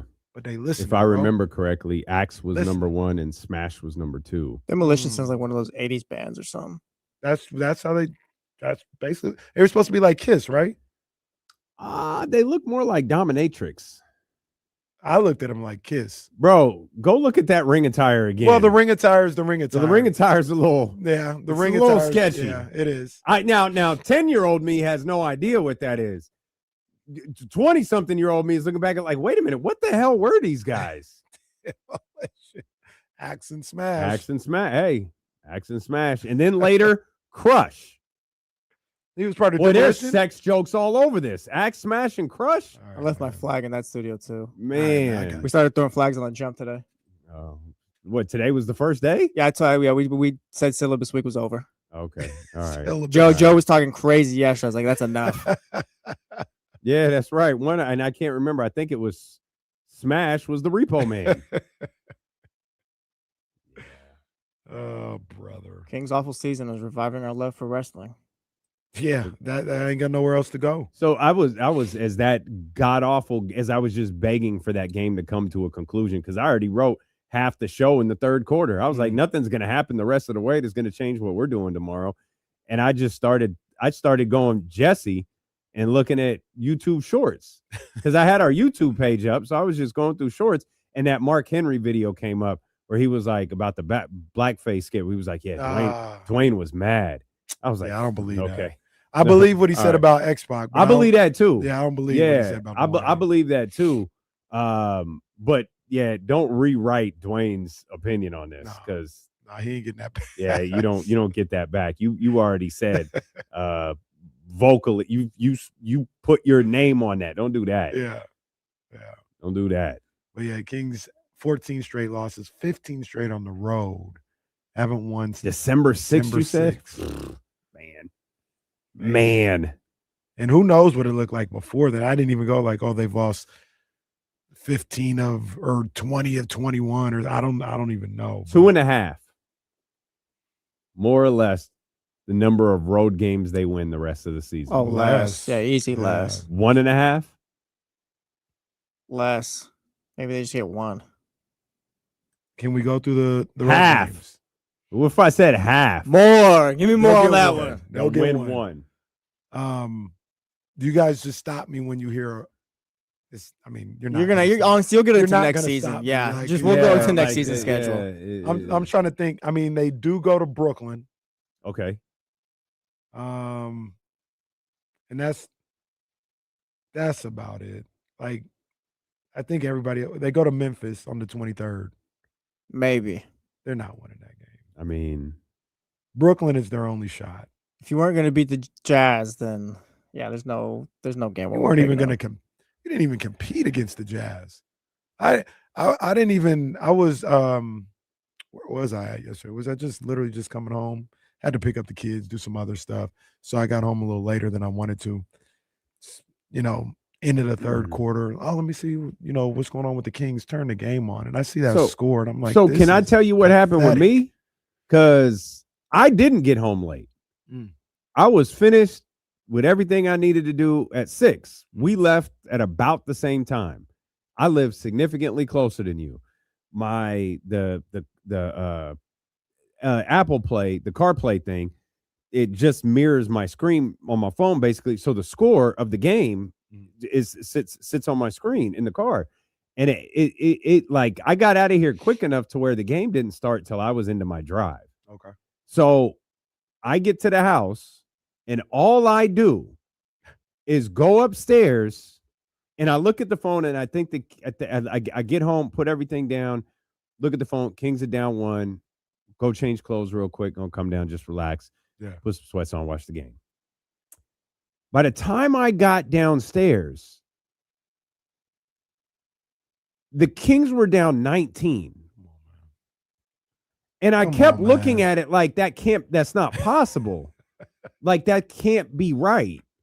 And then I have James's tweets pop up on my phone. So I hit James' last tweet and it says, 17-0 run has blown this thing open.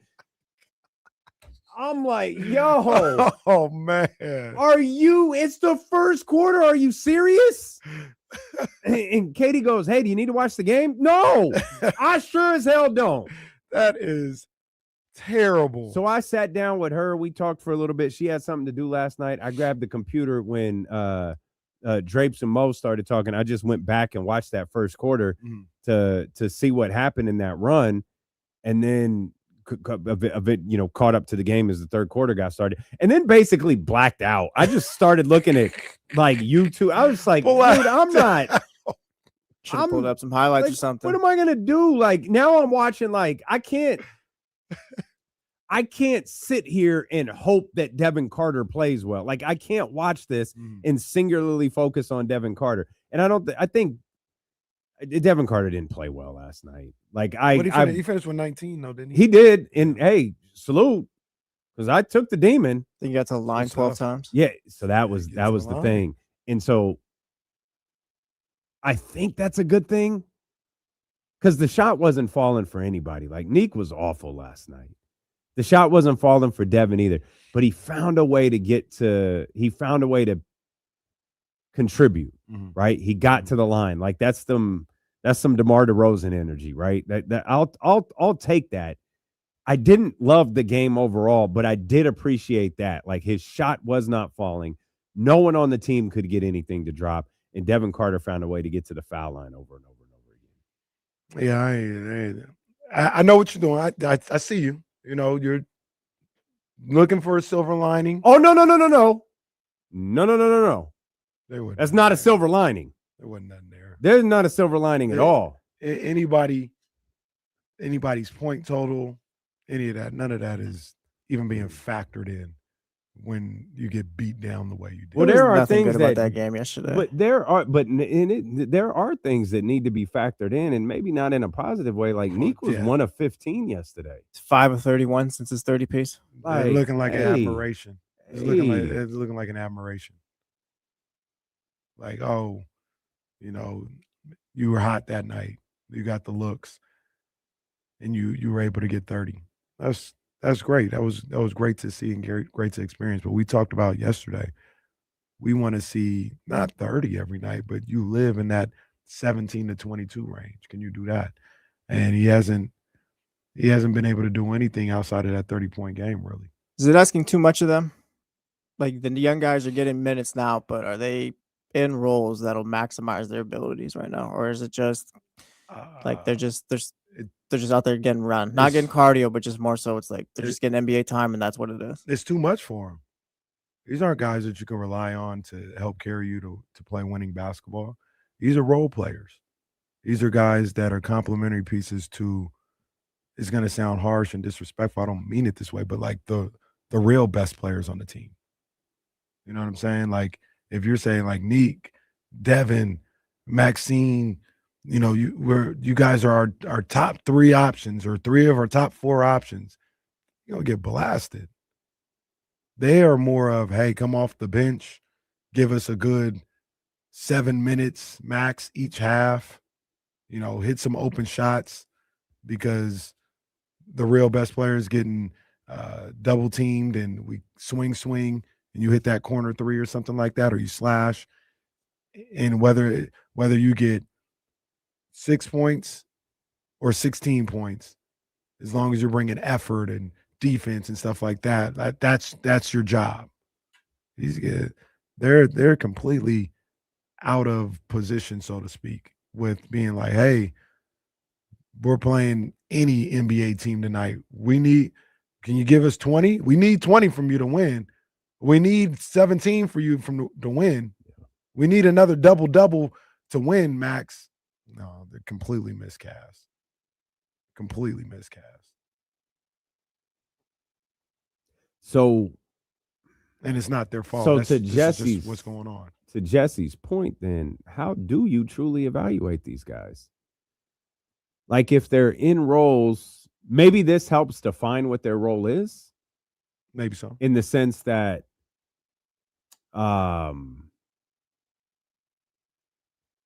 you know, no one's gonna take the reins and lead you to go get you 30 and 10. Mm-hmm. But maybe along this way, hey, who really stood out in this group? Was it Neek? Was it Dylan? Was it Max? Was it Daquan? Who was it? Like, who stood out in this group? And then you could figure out, man, if we were able to play them alongside Keegan and we'll just say Domas, yeah, maybe that will be a role that's really suited for player X. Mm-hmm. I don't know. I think that's a risk in of itself. Like, we talk about Washington a lot. Washington made the decision. We're just going to go with, just go. We'll figure it out. They feel like they figured it out at the trade deadline. These are the guys we want to keep. This is what we want to do. This is how we're moving forward. Mhm. We have no clue how those guys, and again, and we'll discuss this more later, and it's going to be a discussion a lot for the rest of the season. I don't know if Trae Young's going to play. I don't believe Anthony Davis is going to play. We don't know how those young players are going to mesh with those guys. Right. And like that's a whole other dynamic issue. Like you can have guys go out there and play. You could feel like you could start to judge who Nick is a player, who Maxime Renault is a player, who Dylan Cardwell is a player, who Daquan Plotted. You can feel like you can start to figure that out. You have no idea what type of players those guys are with higher caliber NBA players on their team. You see who they are against other high caliber NBA players, but you have no idea what they are playing with other high caliber NBA players. And that's not going to be that's not going to be like I doubt that'll be a super smooth transition. No, There'll be things in that regard that you have to figure out as well.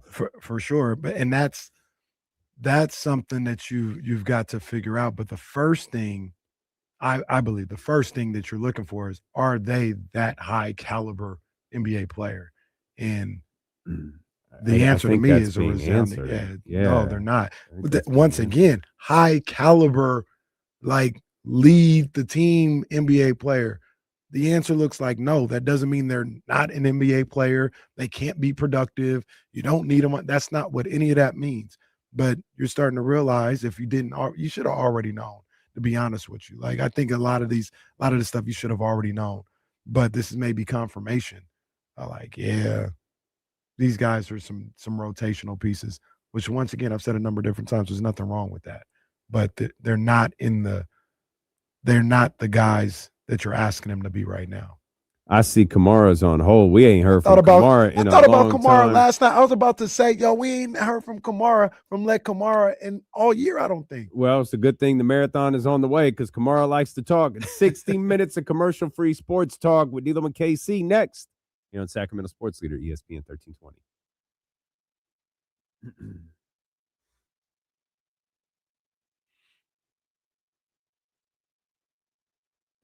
That's crazy. I for real was like at the house, and I was like, man, I ain't heard from Kamara in hella long. That's crazy. Now Kamara's reading my mind. See? Everybody listen.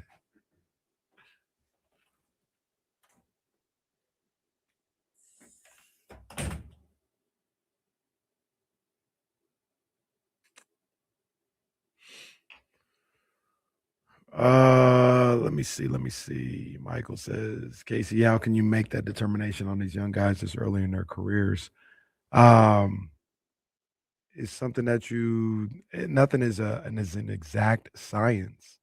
Like, they can get a summer, get an off season and develop a bunch of game and come back and be that franchise player. Like, it could happen, but, and I don't mean this to sound no type of way or nothing like that, but when you know what you're looking at, you kind of see it relatively early and you're like, it's not really who they are. Like, you can find players anywhere. I talked about that all the time. But if those young guys were really that, other people would have seen it too, and they would have been drafted at a different point. Once again, there's outliers of guys who are drafted later who end up being fantastic. And that's a testament to those scouting departments that can see something that maybe isn't on the surface. But yeah, I mean, I feel that way. I'm not the only one who felt that way. That the scouts and the GMs felt that way last June about these guys. That's why they kept passing on them. So, and once again, I said it earlier, and I do believe it. I think these guys are rotational guys, and where they were drafted, that's a good job by Scott Perry. You got a second round Maxime Renault, who looks like a guy that can play in the league for some years. Same thing with Dylan Cardwell and Nick Clifford, a back of the first round guy who looks like he could be a rotational guy.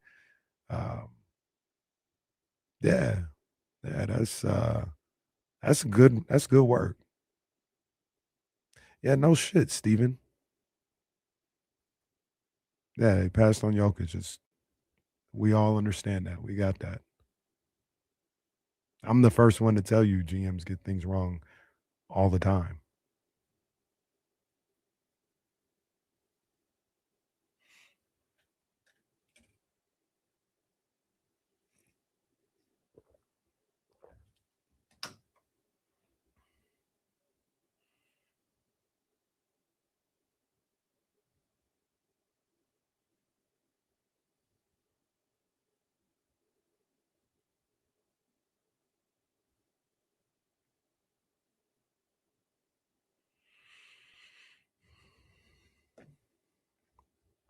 Stevie B, I did see that. That's fire, man. That's fire.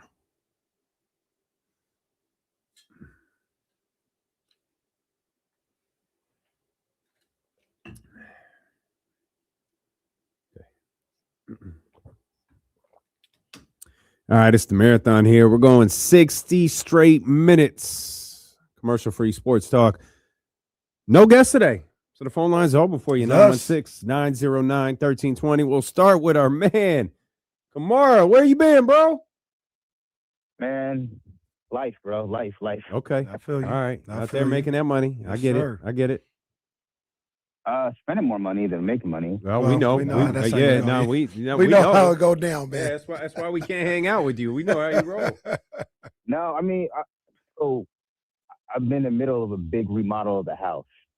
So that's kind of what's been taking up a lot of time. We've been planning it since last summer, and we started the project in November. And so finishing up with like phase 2 of the project on the house. Just hearing you describe it sounds awful. Yeah, sounds sounds terrible. wealthy though. It does sound rich, but it sounds terrible. Yeah, I mean, it's exhaustive. That's kind of what it is. It's very exhaustive. I don't know if you've ever remodeled any part of your home before. It's just, it's really. It's as exhausting as the King season. That's what it is. So that's fine, baby. Go. It's absolutely fine. Go. Sorry, it's my kids. That's another thing. I got tennis. I got. This is King Richard over here. Like Kamara's disheveled. Like, hey man, you okay? We ain't heard from you in like 6 months, and you call us and you disheveled. Look, Kamara finally got 2 minutes to call his favorite radio show, and they won't even give him the opportunity. He said, "Yo, I've been able to call in months." My kids, man. I'm telling you. Anyway, how y'all been? Y'all good? Y'all good? We good, baby. Good, man. We good. Living life, man. Yeah.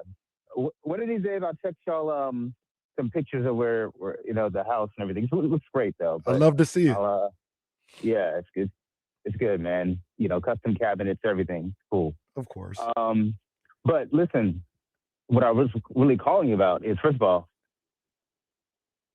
I am actually pretty happy about what's happening with Sacramento Kings. Okay. I've been wanting this to happen since D-Day, meaning De'Aaron Fox getting traded. I was like, it's time to tear it down. That's all I felt. That's all I've been wanting to do. It's important that this happens. We need the bloodletting.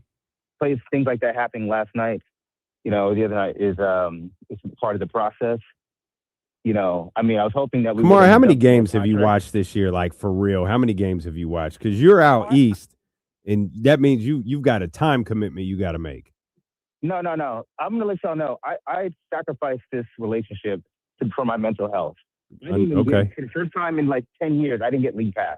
Okay. I did not get league pass because I knew this was not going to be a great season, and that's also why I stayed away, because y'all always said I was negative, and I knew going into the season it was going to be a terrible season, and so I was like, you know what? I'm not even going to do that to y'all. I'm not going to project. I'm not going to do anything. I'm just going to sit back and watch, because I can see the way this was going to go, and it's going exactly the way I need it to be. It's okay to be negative now. Well, yeah, but look, even then, that's not negative, right? If it's going the way you think it should go and the way that you think is needed, it's needed. That ain't nothing negative. You should be happy. I'm happy. Yeah, I'm happy. Yeah, that ain't negative. The only thing I'm leery about is that going into, we're talking about, we want top 5 pick in the draft, and maybe it's the conspiracy theory, maybe I've been burned too many times. I just don't think the NBA is going to give the Kings the number one pick. I don't think that's the way, the way number one pick is in the league. And I know they always, it's random, but we all know it's not random.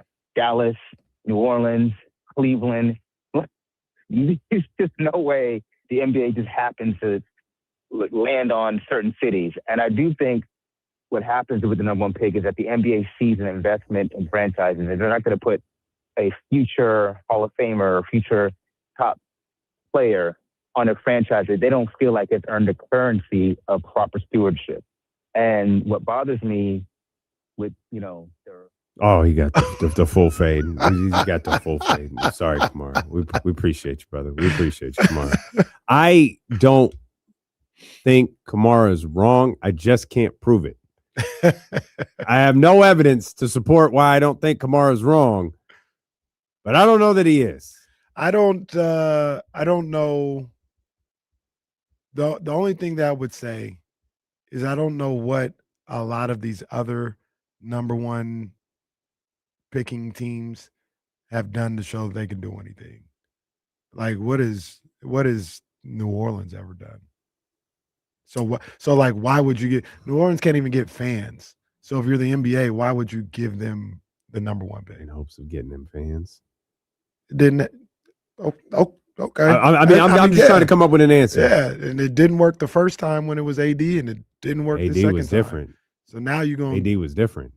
That was ownership. Well, that was you buy the team. We'll make sure you get the number. If I was looking for a conspiracy, you buy the team. We'll make sure you get the number one overall pick. Remember, that's when the sale was going on. Yeah, that's when the sale was going on. Zion, that's not.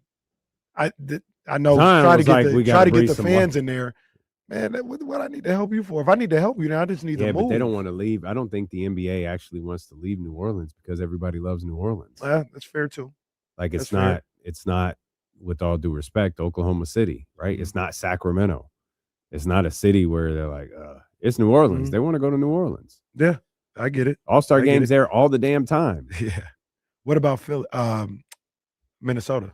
Why would they try to help Minnesota? Don't know. I don't have one there. At the time. I'm not sure. Maybe every once in a while the lottery is real.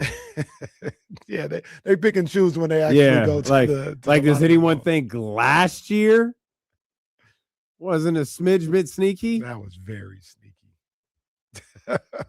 I don't know. Maybe with Minnesota, it's, hey guys, let's just have a clean lottery this year. Maybe with Orlando, Detroit. Hey guys, let's just have a clean lottery this year. Hey, Cooper Flag. You know what? Dallas made an ass of themselves this year, and they just went through a sale. Let's try to get this done. Let's get this done. So who? Wemby, generational. Oh, yeah, he's not ending. We're not sending him to a jacked up franchise. Who's the most stable franchise? Send him to San Antonio. San Antonio will take care of him. What did Orlando? I know you don't have the answer, but what did Orlando do? That was random. That was let's run a clean. Was Atlanta the random one too? Because it was a weak draft. That was a weak draft. Yeah. Hey, Adam, what do you want to do this year? I don't care. Risha Sheh, what's his name? Oh, I don't care. Do whatever you want. What about Detroit? Detroit was another one that was. Hey guys, let's run a clean majority lottery. of them are random. Yeah, they did clean lottery. But you get a Cooper Flag? Hey, nope, can't do it. Get a Victor Wembanyama? Can't do it. Can't be clean. LeBron James? No, LeBron was fixed. No, let's send him. Let's send him. LeBron was absolutely fixed. Minnesota? It's fine. Just let Minnesota have the pick. Who cares? They'll get it wrong anyways. Hey, why don't we throw Sacramento a bone? No. David already did enough for them. They don't need the number one pick too. I don't know. Yeah. I don't know. Understand. But part of me, is there a Kings fan out there that doesn't think the league doesn't want the Kings to have the number one overall pick? I don't know. I don't think, me personally, I don't think the league. Are you more likely to believe in a league conspiracy or a basketball god? A league conspiracy for sure. All right. But against, like it's hard to say because anybody could get it because the way Dallas got it last year. But the league is like, no, we don't want Sacramento to get it. Let's give it to Washington. You know what I'm saying? Let's give it to Utah. That would be great. Like, well, no, it could be. I'm going to use them as an example. Hey, Charlotte started to play well. Let's reward Charlotte. It wouldn't be another one of those teams that have wins in the teens. Mm-hmm. It would be the team that won 39 games. Mm-hmm. It'd be that team. Mm-hmm. No, let's if we're gonna do it, if we're gonna have a team make a jump, let's have a team make a jump. Atlanta got rid of Trae Young. Let's see what Atlanta can do. In my argument, I know there's a lot of indeservedly so a lot of talking down on Sacramento. But after what you saw in 2023, you don't want that back if you're the league? Well, I just thought of another one. Let me take a quick peek. Oh yeah. Thought of another one. Hey. Adam. Golden State lost in the play-in.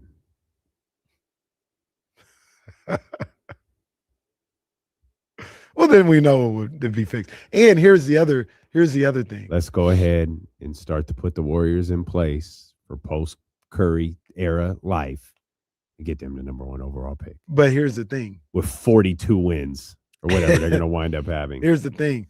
Right now isn't the time to fix the draft. You already came off one where you almost blew your whole cover.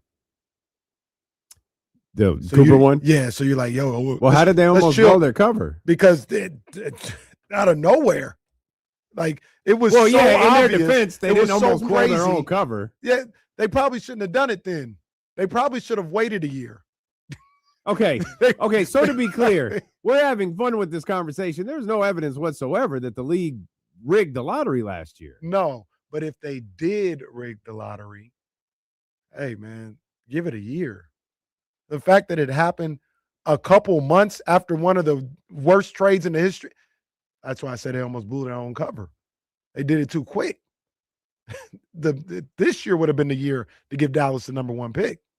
But they got Adam Silver not used to this stuff. So he was like, yeah, but the deal's in place. We got to give Dallas the number 1 pick. No, you got to let that breathe. You got to let the fans be mad for a year and a half, have them be terrible again, and then you give them the number 1 pick this year. But he did it 3 months after the trade. So you know how you move them off the scent is you give the number 1 pick to the Kings. It's like, who in the world would rig the lottery for the Kings? That's what I'm saying. That was my whole point of the Warriors can't get it this year. Yeah. Because they did too much last year. You guys, the Sacramento Kings, you get the number 1 pick in the lottery. Or give it to the Warriors and say, tanking doesn't work. We told you, dumbasses, this doesn't work. They can't figure something else out. They can't do that because thirsty ass Adam Silver did that last year. The Mavs didn't tank. Well, maybe Adam Silver's like, you know what? Yeah, you guys can't have it. I'm giving it to the Warriors because of how you guys acted. Like, he's just upfront with it. Oh man! But if you want people to not think it's rigged, then you have to give it to the Kings. That's what I'm saying. It's got to be about 2 years where you let it ride. You let it ride, and then you can go back to fixing it like you normally do. But they did too much. See, they could have just waited till this year, and then the Mavs could have got AJ instead of Cooper. But maybe that's another conversation. That's a KD conversation. But maybe they thought last year was the better year. If you smell what I'm cooking. And if it's rigged too, to replace what you already moved on. Last year was the better year. A white for a white. Like, why don't you just say it? Like, what's wrong with you? You're trying to say I'm talking like KD. I'm talking like KD. What are you doing? What show are you working on right now? It is rigged too. This is like a 3-man conspiracy that's gone on decades. David Stern has passed it on to Adam Silver, and they're just rigging it still. You think the first question Adam asked, all right, David, I'm ready to take over the reins. Great. So how do you do this lottery thing? Was the envelope really frozen? Was it the bent corner? How do you manipulate the ping pong ball? What do you tell Jason Jones, who is watching this entire thing unfold? How do we do all of this? Nothing. I just said, "Hey, what's that?" He looked that way, and we pulled the ping pong ball. David wasn't ready to answer. He go, release the Sterling tape. He's on to me. Adam, you got to deal with that. Don't worry about what we do with the lottery yet. Release the Sterling tapes to give him something to do while we figure this out. Release the Sterling tapes. That's great. That before the Epstein files, there were the Sterling tapes. Release them.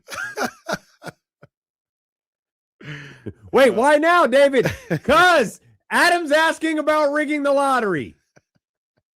Oh, okay, get him out. Get him out. Hey, just put the one with magic on it out. Just put that one out first. It's code red. Wait a minute. Which one do you want? The magic one or the Blake Griffin one where he calls him Mexican? Which one? Which one do you want? Magic. Okay. Magic. Put the Blake one out later. Go Magic now. Threat level midnight.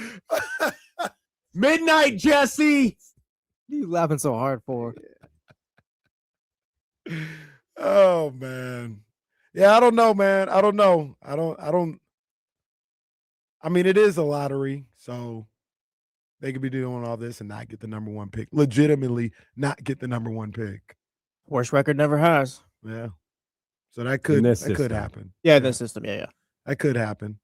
But that now, in all seriousness, doesn't that concern you? Does, but Kenny's also it has not happened in 6 years. It concerns me more for them to fall to the third worst record and end up with the seventh pick, like Kenny's brought up. I'd rather them just worst record in the league. And well, I've got great news for you. This team is ass. They're not going to win enough basketball games to have to worry about Brooklyn and who was the other team? It's not Utah, Indiana. New Orleans, Indiana. You know, they're not going to win enough games. They're awful. They are legitimately awful. Adam, in fact, rig it for Sacramento because they should be rewarded for being so awful. No, the Kings are doing this right. They're not tanking. They just suck. They're being bad the right way. Yeah. And shout out to the Kings for trying to mask how bad they are by sitting players out now. So it looks like they're doing what Utah and Brooklyn is doing, knowing you could march Russell Westbrook and Zach LaVine out there along with DeMar DeRozan, and they could still lose by 40 to the Utah Jazz. That's what they were doing before. That. Well, they weren't losing by 40. Fine. 20. The hell they weren't. 20. Not to Utah. Well, maybe not to Utah. Utah. They lost to Atlanta. Like 13. That was like 13 to the Jazz before. They lost by 30 to Atlanta. They lost at by home. 30 to what was that streak? It was OKC, Minnesota, Atlanta, Memphis got them by 40. Man, Timberwolves got them by 27. Hawks got them by 33, 14 to the Timberwolves second time around, 15 to the Thunder, 41 to the Grizzlies. My gosh. Sheesh. Yeah, it's the one thing that I'll say about Kamara was like, yeah, this has to happen, to get where you want to get. Maybe. Like I think that's the thing that always gets me when people talk about what's going on as far as being the worst team and having games like last night and having rosters like they have right now. You speak about it in such a matter-of-fact term, like, yeah, we'll do this, and then we'll come out on the other side a lot better because we did this. Well, not necessarily. AJ Dybansta and Darren Peterson feel like they're people you can build your franchise around. The other three that are kind of in that range, Cam Boozer, Caleb Wilson, those guys are they're talked about as really good players. Like, yeah, you'll still get really good players, but are they guys you can build around? And no, you can, but if I had just my thought, those guys are like number twos. Kingston, Caleb, and Cam, those are number twos. Those are like how we look at Chet right now, right? It's debatable whether Chet is a number two or a three, but like I look at Chet like a number two. You know what I mean? And that's good. You got to have the number 2 in place, along the way as well. Like that's extremely important. But I don't think Chet is a franchise changing type of player. I wonder what the And that's what I look at those other 3 as. I wonder what the pivot is then if they don't land a top 2 pick this year. Like, say you land one of those guys that could be like your number 2 or number 3. Like, you're still looking for your number 1. It's just kind of like you wonder if they're putting all their eggs in the basket right here for the lottery. Well, I mean, they don't have another choice. Like you know. Well, I what mean, like, yeah, like what if they you don't- land one of those like you don't land Peterson or you don't land Dybansta and say you get one of the other guys? It's like how else are you going to be able to find a top guy at that Well, point? you do. The people don't want them to do it, and they think that'd be the wrong thing. Say you got Cam Boozer right now, and say I'm correct, where he's like a number 2 type guy. Instead of you can be bad again next year and be in the same position and hope that you're getting a number 1 type player. You're drafting that type of guy, or you could. And I'm not saying this guy specifically. I'm saying if Trae Young comes up again as an option to trade for, you could do that, but nobody wants them to do that. So I think a lot of times people want them to just keep taking swings at the draft and hopefully fall across a franchise changing player, like a true number 1. And that's a way to go about it. I'm not saying it's wrong. It's just a way, and there's flaws in that, just like there's flaws in going to trade for some established player. Is there a pivot to make? Well, that's what I'm asking. Like, is it all just coming down to, hey, you better hope they land a top 2 pick? I mean, correct in the idea of landing a top 2 pick, one of those 2 guys. Isn't it more that maybe it doesn't change the course of the basketball team, but it might accelerate it a little bit because you have the guy to build around. Maybe you land, I think you used Cam as the example a second ago. Maybe he just, okay, that's a really solid player, but you're still in search for the 1. Maybe you got it. Maybe you drafted a really, really good number 2, but you're still in search for his 1. And it's not the worst thing. I think the bad part is you're just so bad. Like you are clearly, definitively the worst team in basketball. So to not land the first or second pick is going to be tough. The pivot to what you were just talking about, though, is to divert from what a lot of people think the plan is and go get one of those guys that could be a number 1. And I use Trae as an example, whether you think Trae is a number 1 or not. But he's been the best player. But you use that third pick to do that? No. You go get him in addition to. Yeah, you got. I got you. The Cam Boozer guy. So you go. Now with Sabonis' contract, Levine's expired, and maybe a future. You pick. Go get Ja. Yeah, maybe a future pick. You go and do that. That would be the pivot. I don't think they would. I don't believe that they would do that after this draft. That might be something they do after the following draft, which might also is probably tough. A different group of players that are available. Yeah, and that might also be a little tougher too because you might not have the assets to go get one of those guys if they become available because Levine's contract will be gone. Domas, maybe that's the expiry. But what do you have? You have the space to absorb a contract. True. You still have to make a deal work. But you have the space to take a contract back, like assuming the contract exists. The thought process might be, and I'm just throwing out a name, right? Like, say you get Cam Boozer this year, and around the trade deadline, Cleveland is just finished, and Donovan Mitchell becomes available. I think people right now wouldn't want Scott Perry and all them. Now, do you agree that people will look at that as like, oh, Vivek is doing his thing again, trying to win now instead of building through the draft if they went and tried to get a Donovan Mitchell in that scenario? Like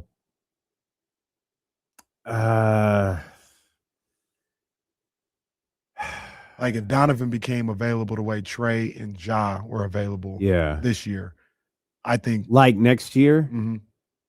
nah, I wouldn't. Like, I mean, would people think that? Like, probably. But with all due respect, I think dumb people would think that. Mm. Like, if Donovan Mitchell was available, wouldn't you want to go get him? I would think so. Like, if you had the ability to go acquire Donovan Mitchell, and it makes sense, like he plays for your basketball team for a while, like, yeah, I'd want to do that. Like, like Donovan doesn't have warts. I know you're using him as an example, but like, he doesn't have like that's absolutely the type of player you go after. That's the type of player that's usually not available. But yeah, that's absolutely the type of player you go after. Yeah. And it goes to something that we have long talked about on this show is there has to be multiple ways to do this. It's not like Washington had committed to just drafting like, all right, guys, we're going to hit the ground running when we draft our top pick this year. It was like, no, we recognize we need more than that. And here's what we're going to do to go do that. Like you've got your young core there.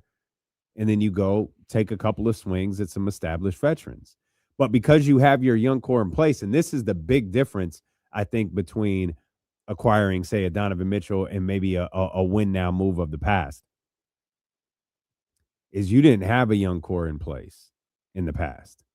You have if you land a solid pick here, you could start to establish one and then make your next move after that. I know this. I don't want to sit through this for 82 games next year. I don't. Like if we really come out of this offseason and next October rolls around and DeMar is here and Zach is here and Domas is here, man, sign me up for the Locked On Panthers podcast. I'd rather talk about that for 16 weeks than this. This is awful. Just the thought of turning that game off after it was 17-13 and then 39-20 in the span of minutes was stomach turning. Like this is how I spend my life. I got to watch this. There's got to be a good basketball game on somewhere. And I got to watch this. The killer about it. Drapes looked like he was about to cry in the post game. He did. But Drapes they didn't beat poor Drapes down, man. Drapes was sitting there. They played the Doug Christie presser with Jason Anderson, and Drapes he's looking down and he's shaking his head, and I'm like, oh, Drapes, no. Oh no, they got Drapes. This is sad. Drapes, they didn't got him. Poor Doug just wants to take a nap. The killer about all of this as well is like, say you get AJ Dybansta, and that'll be fun to watch him. But I mean, you're gonna ask this AJ or Darren Peterson or whatever, you're gonna ask this 18, 19-year-old kid to carry this team. This team isn't really it's showing itself right now not to be very good. So then we're going to be talking about, man, we just got to, get him some help. We got to, get some people around him because he looks really good and all this other stuff. And it's at the very least, that's what you're going through for the next 82 games. This whole thought process that, well, we got this guy, he's good, but man, everything around him is just not up to par. And that's a possibility as well. So it's tough. It's going to be tough, man. And that's where these guys are at right now. You know what I mean? Like, yeah. you can't get away from it. This is the path that they've chosen. And, we all buckle up. I don't know that any of this is progress, dude. It's just a different group of guys watching basketball. I know Jill sent me something. I think it was Securing the Carter that wrote it on Twitter that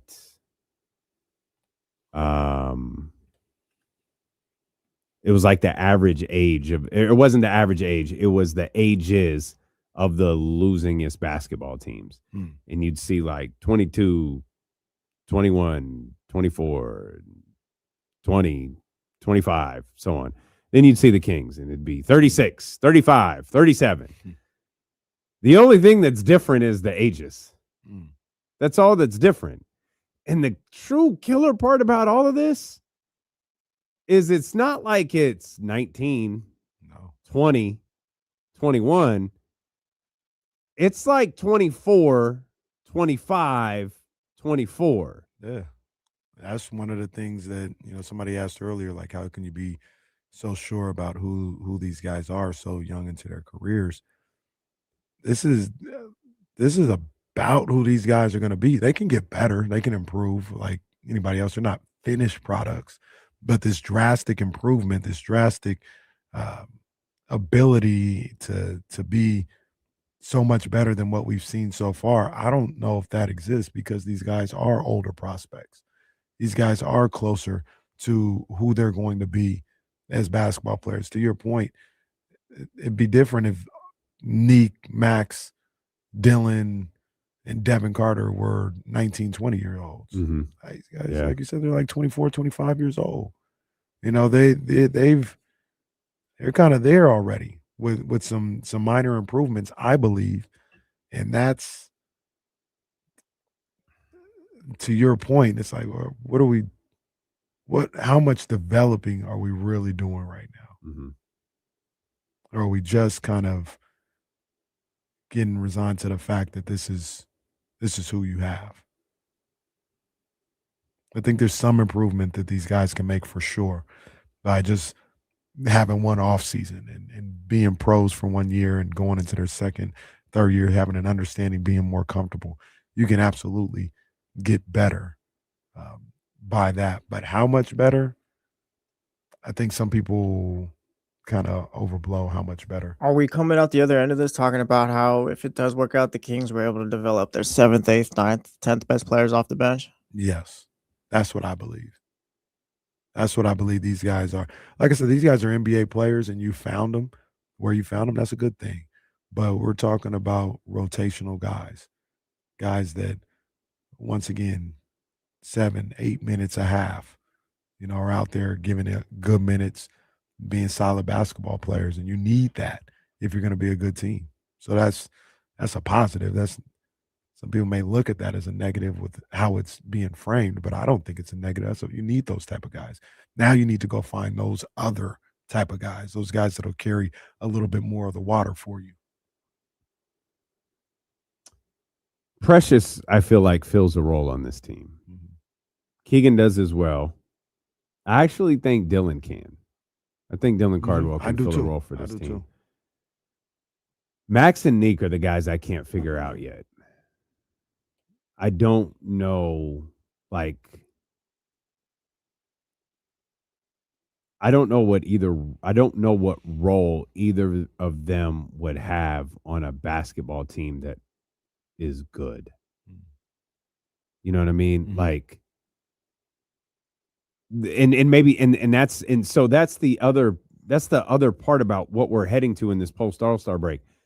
You hope that you can find out, right? You hope you could start to see glimpses of something. With Neek, there have not been a lot of glimpses. Neek feels like the dirty work type of player. I don't think he needs to be taking 16 shots or anything like that. But I think he had 8 rebounds, 6 assists, 2 steals. Like, he's just kind of going to do the dirty work, I think. And Max might be someone who is he's very raw, and with time, he could turn into a good basketball player, or he's just an unskilled basketball player.